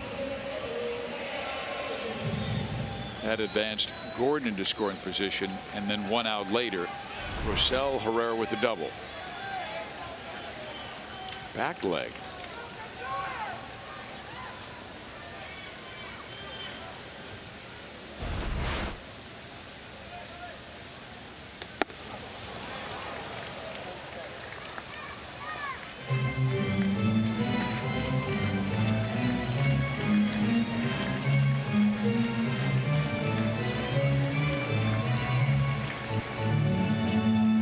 Last night, Salvi had his 5th multi-home run game in his career.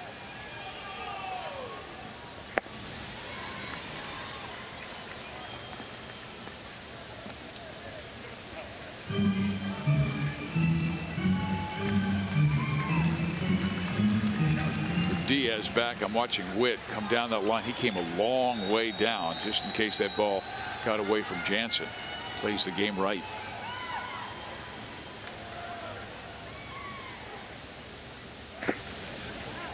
Did again. Good block by Jansen.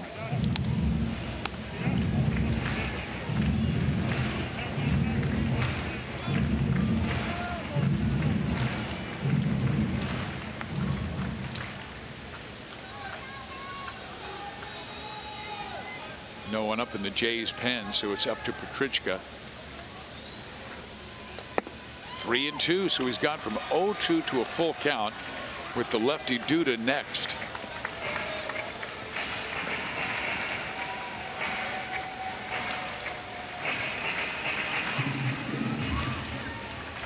Gibby's probably thinking about getting into New York tonight, 3, 4 in the morning, maybe even later.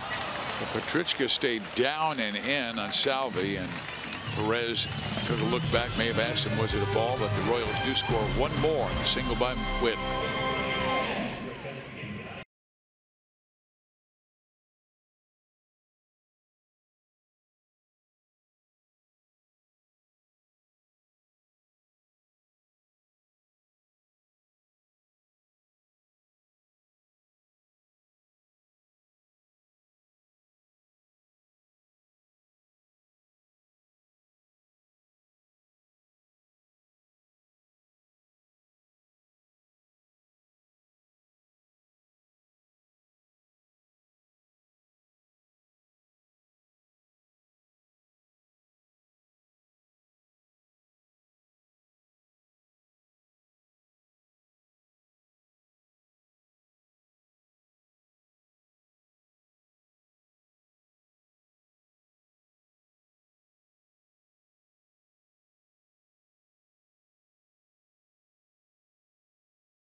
Second, blasted one into the Royals bullpen.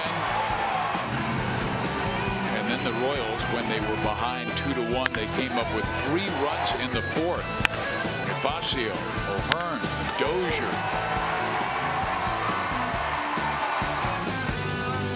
One more in the 5th on Rosell Herrera's RBI double, and then with Merrifield, of course, added an RBI single in the 6th. And the Royals have themselves a 4-run lead here in the 7th.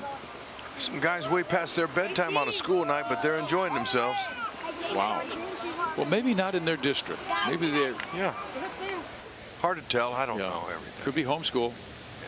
Yeah. You're right. Got their homework done. They may not have start school. Maybe they brought their homework and got it done at Craft and Draft. In Missouri, Kansas, they're at school.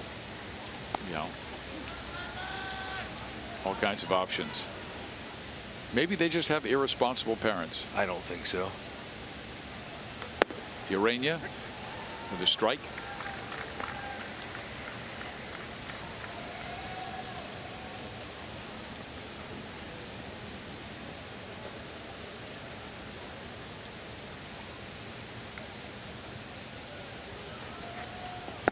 Kevin came on to help out Brian Flynn in that 6th inning after Flynn walked the leadoff batter. McCarthy struck out Hernandez. Pilar reached on the fielder's choice. Jansen had a swinging bunt, but he struck out Diaz with 2 on. Pulls it to the right side, base hit for Urania. So he is 1 for 3. Fans, create moments you'll remember forever with the Royals Memories program. Download the MLB Ballpark app now and choose from unique experiences that give you access to the field. Watch batting practice next to the pros, deliver the game ball to the mound, or take in a fireworks show from the outfield grass. See full list of experiences on the Ballpark app on your mobile device. Look at Salvi signing autographs every day.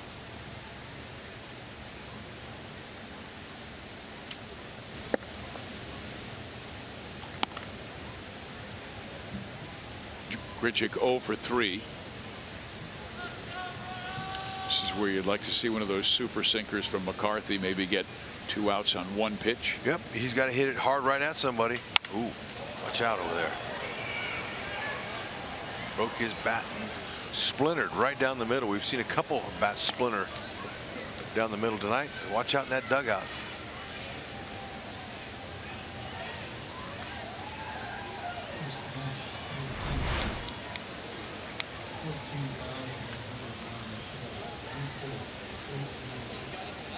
McCarthy, he's induced 7 ground ball double plays. But Grichuk, he's only hitting to 5. He runs well. But if he hits a hard smash to the shortstop, they could roll him up. Instead, it's a fly ball to Alex Gordon. So maybe he will induce Devin Travis to hit into that double play.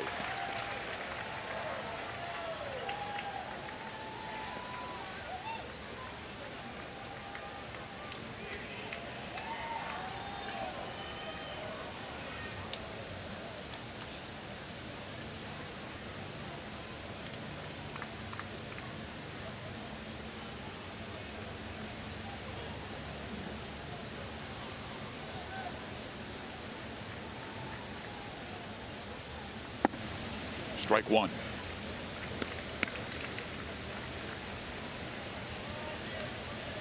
Kansas City's defense has continued to be strong despite their losing. Franchise record 15 consecutive games without an error.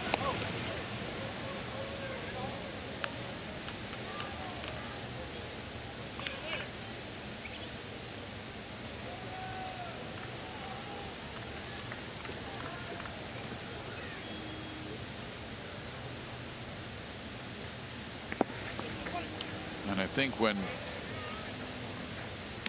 it's the organization or fans looking back at this time when the Royals set the franchise record with most errorless games in a row, it will be the fact that the Royals were in a position where they're moving guys all over the place. Tonight Merrifield's in center field. Yeah. Marcel Herrera's at second base. Dozier's at third. O'Hearn's at first. Escobar's not in the field. Yeah, it's almost hard to figure that out. It's almost too much. But you know, they are closing in on the all-time mark, and we're not exactly sure what that mark is, but we could try to find the number. But still, that an all-time franchise record when your team in August 16th has 36 wins is all. Dozier, there it is. Second one. Herrera, 2. Now he's rolled up 8. And a way to move it along.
Tomorrow's starters for Kansas City in Chicago. Jacob Junis, who grew up in Rock Falls, Illinois, just a 2-hour drive from the ballpark where the White Sox play. He'll be proposed by former Royal James Shields. He's in search of win number 7. And then on Saturday, Brad Keller against Dylan Covey. Sunday, Phil Meyer, Reynaldo Lopez. All 3 games on Fox Sports Kansas City.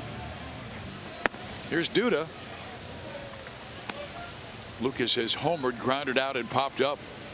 Royals with 6 runs on 11 hits. Toronto 2 runs on 7 hits. McCarthy 2 solid innings. Yeah, looks good the way the Royals are swinging the bat tonight. Hitting with runners in scoring position. Spraying the ball around. That solo home run was Duda's 11th. How about it? Flinney could get his 3rd win. Sparkman got the start. He went 4 innings, gave up 2. And the Royals rallied for 3 in the 4th and 1 more in the 5th, 1 in the 6th. Now lead at 6-2. That ball is stroked pretty well, but not deep enough, and it is caught. Randall Grichuk is due to hit it off the end of the bat.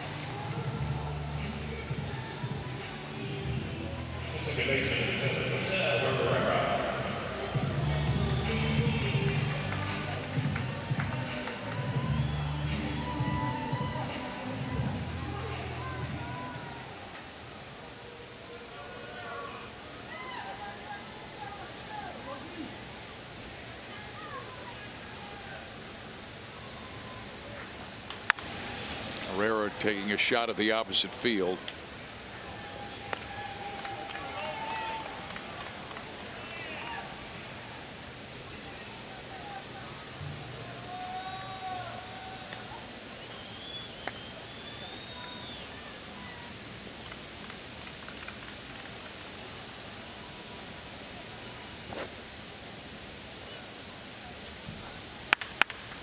There's another knock for Rosell. He is 3 for 4. Pair of singles and a double. Okay, there's a lot to keeping your hands inside of that baseball whenever it's elevated. And you know, he's a guy that's not looking to juice the ball out of the yard. That's 97. That ball's on the inner half. He's not trying to pull. He knows what kind of player he is. He's going to run into a few in his young career. Yeah, he said Terry Bradshaw's really been helping him a lot. He praised his work ethic. So many young guys on this team trying to prove themselves the last 6 weeks of this season. Bonifacio on base all 3 times, and he hits one 2/3. Diaz only play will be first, and Boney is out there. Moving into scoring position, Rosell Herrera.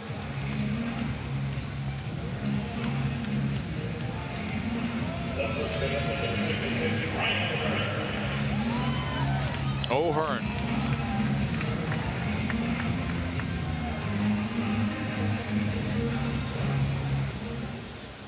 So he's got that serious look on his face. Serious out there, Fizz. Come on, man.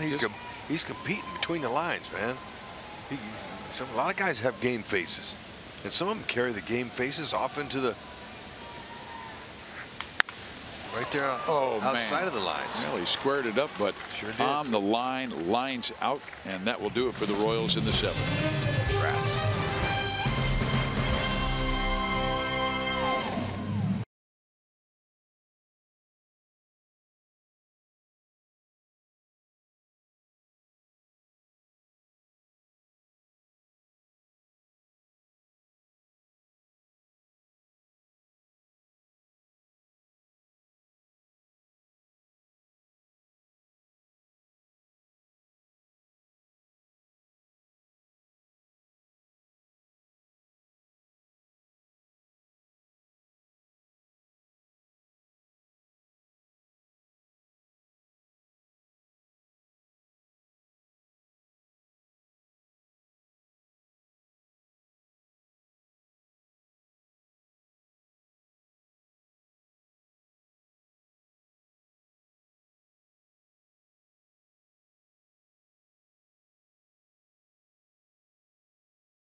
in on the midnight hour. Joel Goldberg, Royals Hall of Famer Jeff Montgomery trying to finish on a high note and more offense. Yeah, really nice to see production top to bottom out of the lineup, getting some nice pitching, really from everybody just coming in and helping out, getting this game till the end.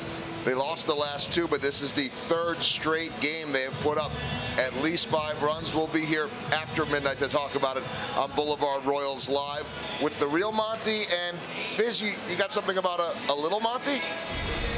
Yes, I do. And fans, you can come out to the K on Saturday, August 25th for the exclusive Jeff Montgomery bobblehead giveaway, compliments of Farmland. The first 20,000 fans through the gates will receive the bobblehead before cheering on your boys in blue as they host the Indians at 7:15. Buy your tickets today at royals.com/tickets. Brandon Maurer comes out of the bullpen for KC. Top of the 8th inning, it's Smoke, Morales, and Hernandez. Maurer bringing some stuff down, average against the ERA, as he's finding some areas outside of the middle of the plate. He's doing a lot better. He's directing north and south. He's not as much east and west. Rosie. Oh, that's mine. Nice play, though. Yeah, either way.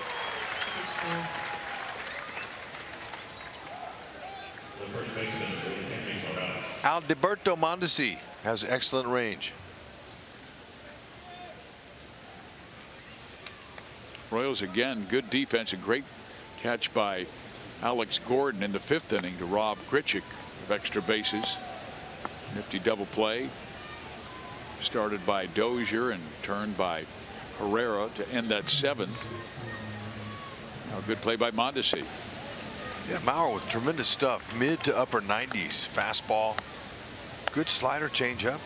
6 of his last 7 outings have been scoreless. He's allowed just 1 run over his last 7 innings pitched.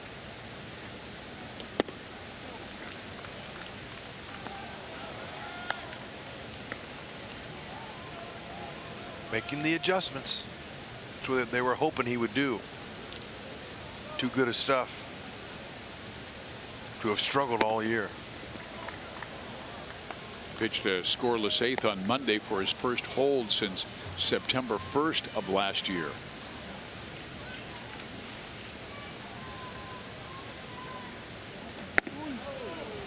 Two and two.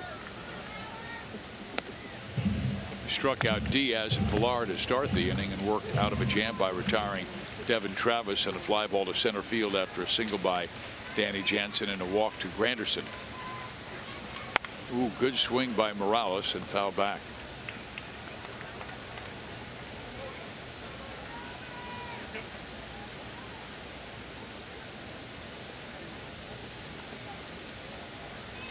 Morales is signed through next year. We'll get to see him again.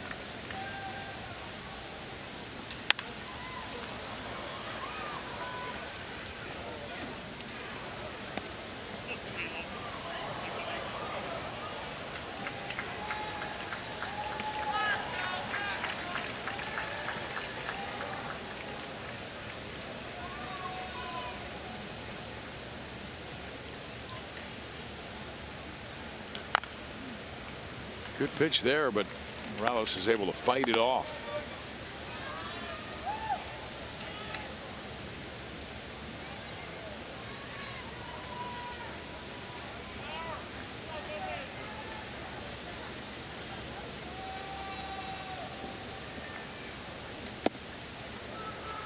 Ball 4.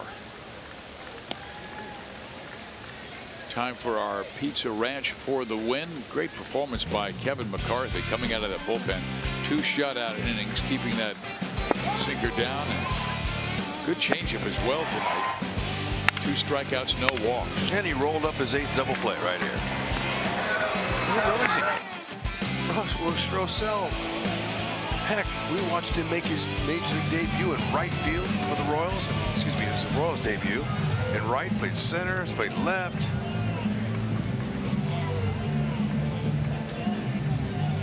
They had a little confusion over the count, but I thought it was a 3-2 count Brandon Maurer had on Kendrys Morales. And We all thought it was ball 4. And apparently it is now officially ball 4.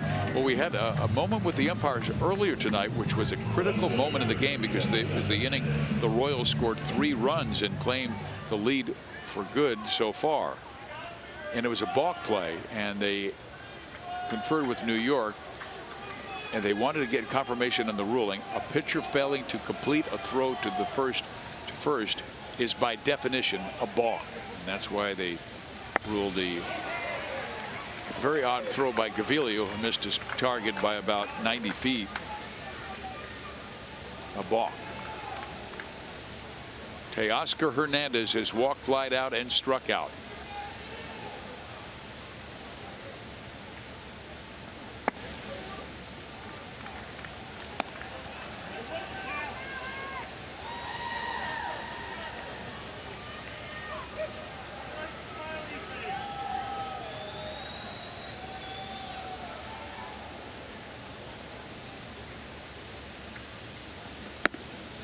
Two and one. Already walked one, no more free passes.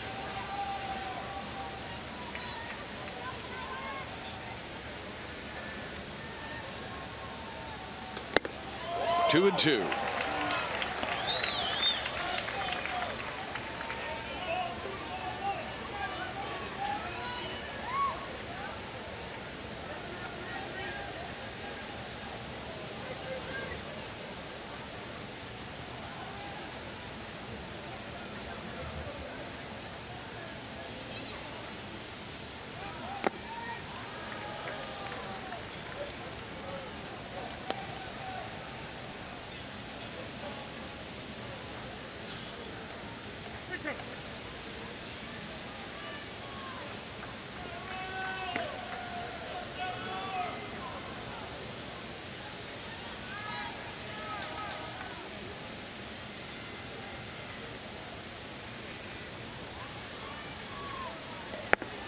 Struck him out on the slider. You know, that's what you get when you have a plus fastball and you show it to him 2 or 3 times. Makes the slider look good. He gets sitting on it. Good location. Ned Yost thinks the slider's his best pitch.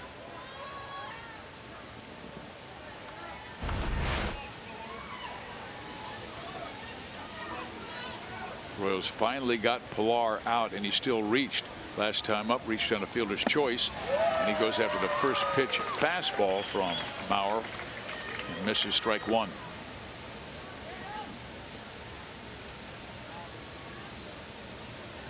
Pilar hails from the Southern California area, West Hills. Out of play and 0-2.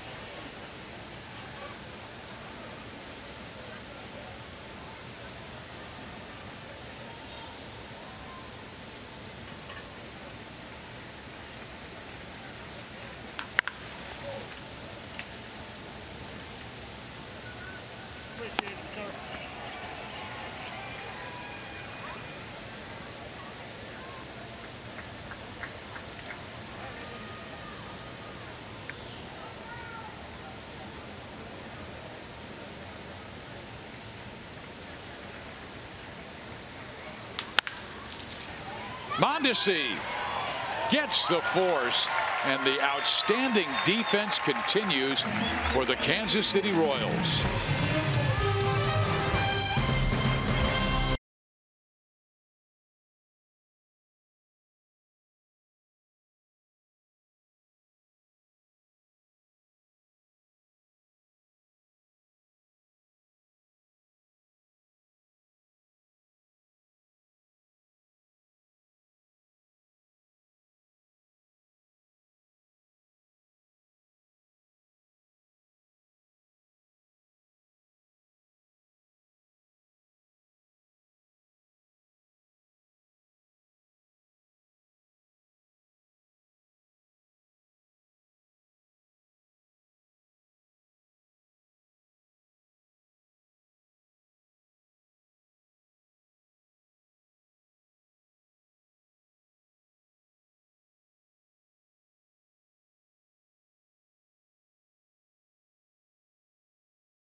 Kansas City is brought to you by Ford. Going further so you can.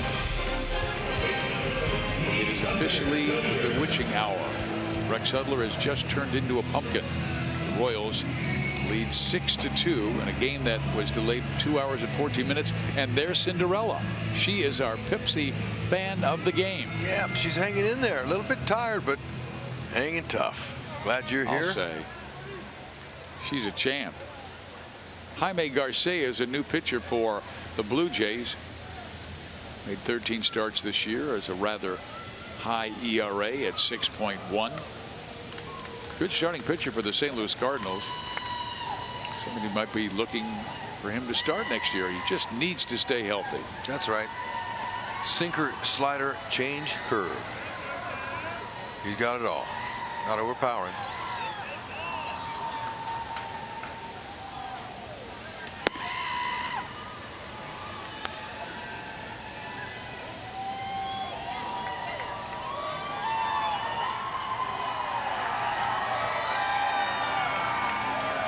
Dozier 2 for 3, a double, a single, run scored, and an RBI.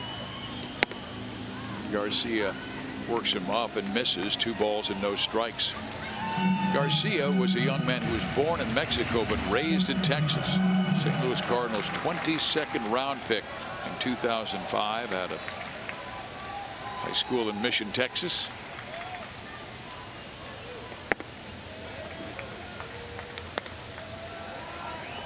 Wonder if somewhere along the line he's not a Fernando Valenzuela fan. We remember when he broke onto the scene in Southern California in the early 80s.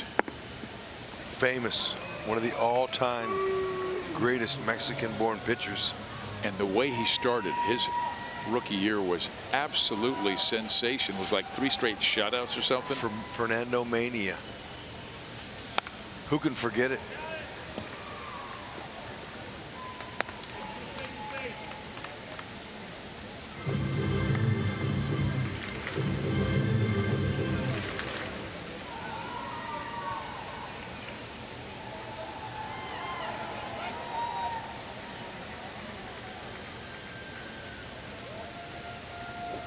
Dozier, drive one.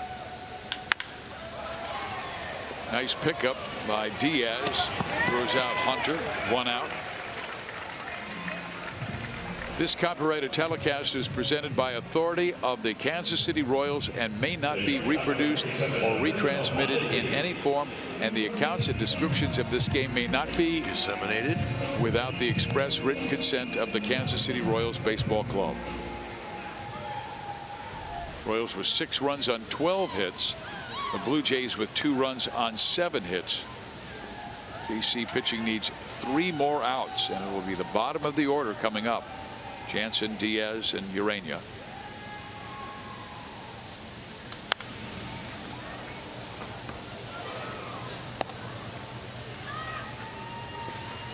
On to see fly to center, fly to left, and the sacrifice bunt in the 6th that advanced Dozier into scoring position, and then Merrifield got him home with a base hit.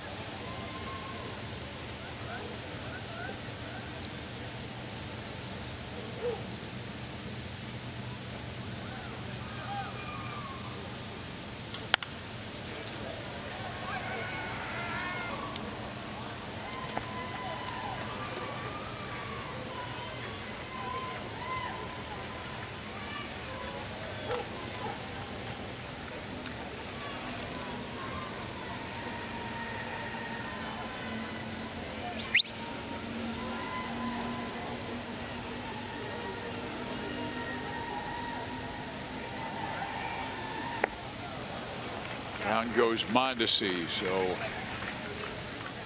he is 0 for 3. And in a night like this, Hud, you gotta give a little joy and a pat on the back to just everyone involved, including our great production crew at Fox Sports Kansas City, our producer Kevin Cedergren tonight, Steve Kurtenbach, great director Dave Holtzman, Casey Carter, Al Broughton, Sam Abramson, the cast of thousands, all the guys who had to battle through that 2-hour and 14-minute rain delay. Oh, they've done a great job. Yeah, and they, you know, they come to the park way early in the day. hard-working guys. We appreciate what they do. Our teammates. Many of those guys that we named will be jumping on a flight heading to Chicago and getting to the ballpark early tomorrow. Willie Peralta starting to warm in the KC pen. Merrifield with 2 hits in the night, fouls it off.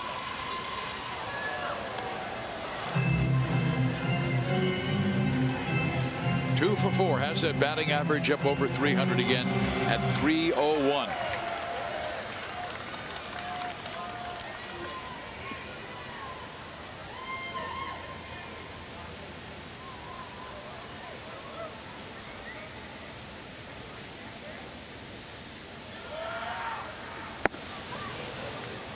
We'll be playing again in about 19 hours. It's okay with those guys. Those guys are, that's what they do. They love the timing, especially if you're swinging a good bat. Can't wait to get back out there again. They may not have batting practice though. Might have a little indoor hitting in the cage. I don't know how many times I heard from you, we'll sleep in November.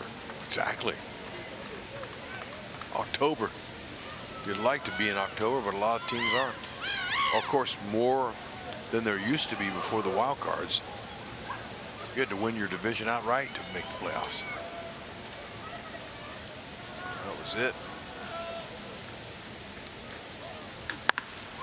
Down that left field line, but hooking foul. Yeah, I remember the compliment that Madison Bumgarner gave the Royals when they went back-to-back World Series. He said people don't realize how difficult it is playing that extra month. In the old days, it was the National League winner versus the American League winner. Now you've got wild card, division series, league championship series, then World Series. You've got a full extra month, and it's that intensity of every single game, every single at-bat in postseason.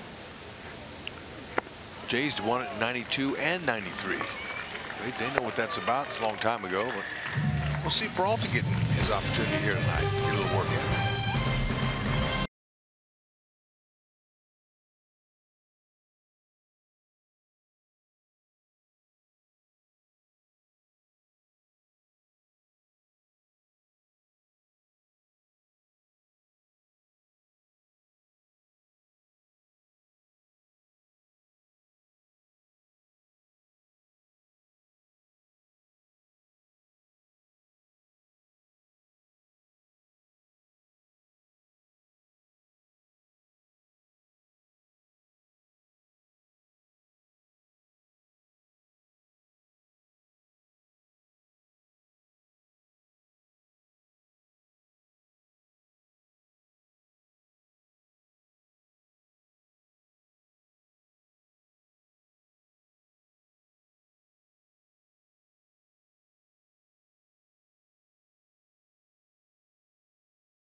Royals lead over the Toronto Blue Jays. And time for our Ram drive of the game.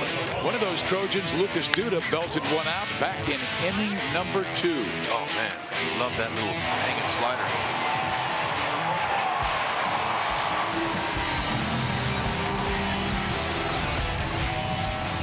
Now Willie Peralta time. It is not a save situation, but ever since he's been moved to that role, he's done a very good job. Not afraid, goes out there, competes every single moment on the diamond. 21st game. Numbers are pretty decent. Got a nice mid-90s fastball, slider change.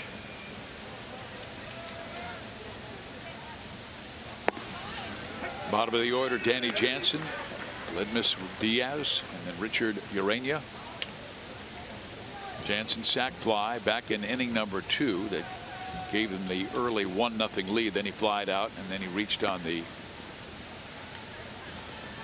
infield hit in inning number 6.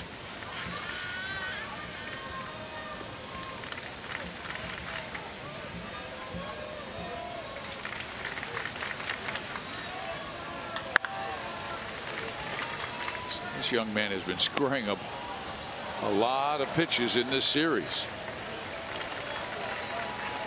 He's loving it. He's got his family here in Kansas City watching every single game.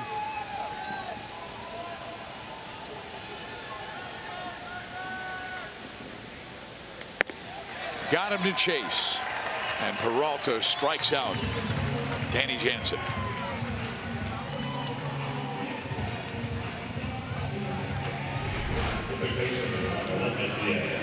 A little snappy. Good downward action. So Diaz, the batter, he is 0 for 2. Was hit by a pitch.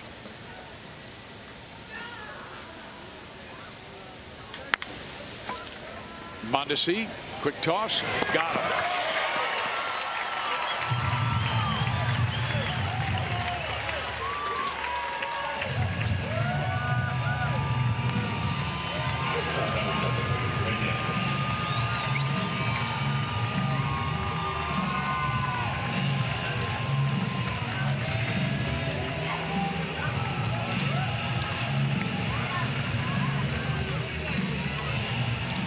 Urania tonight is 1 for 3, lined out, grounded out, and singled.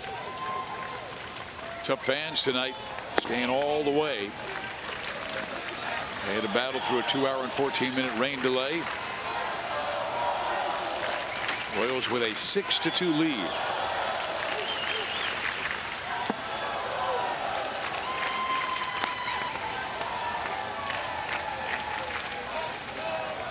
Big inning was the 4th when they scored 3, added 1 more in the 5th, 1 more in the 6th. Held up. Ball and 2 strikes.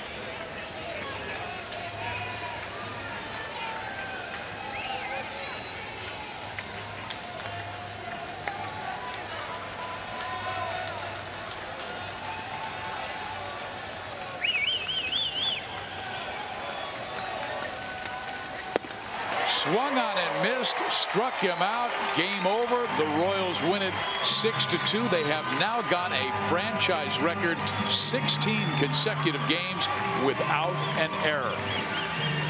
All right. Nice working. They earned this one. After the 2-hour and 14-minute rain delay, they were able to come out with a W and split the series. And everybody did a nice job tonight, both offensively and defensively. A lot of multi-hit games. Another 2-hit game for Whit Merrifield. 3 hits for Herrera, 2 hits for Bonifacio, 2 hits for Dozier. A lot of smiles in that Royals line. And Salvi with the hug. It's worth it when you stay that long at the ballpark for a W. You're exactly right.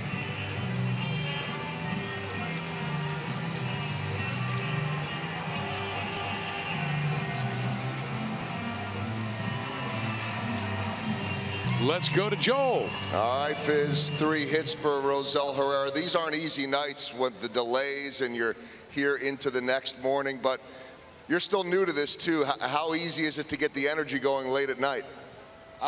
It's not hard. It's hard because we gotta make focus in the game, but we stay strong all game, and I think we play really good today.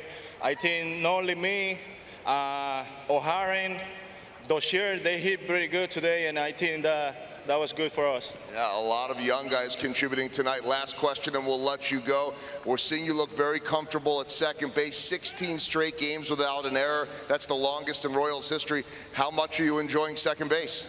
I'm enjoying a lot. I'm enjoying a lot because the big thing is beating the lineup, and I try to have fun every single day. Before we go, Salvi said it was too late for a splash, so I guess you just get a little one. 2 cups. Too late, 2 cups. Rosie, we'll see you tomorrow or later today in Chicago. Great job. Thank you very much, Joe. The Royals win it 6-2. The final score, as you saw, Herrera with his 4th 3-hit game. And a smile from Salvi and Ned. We'll be right back.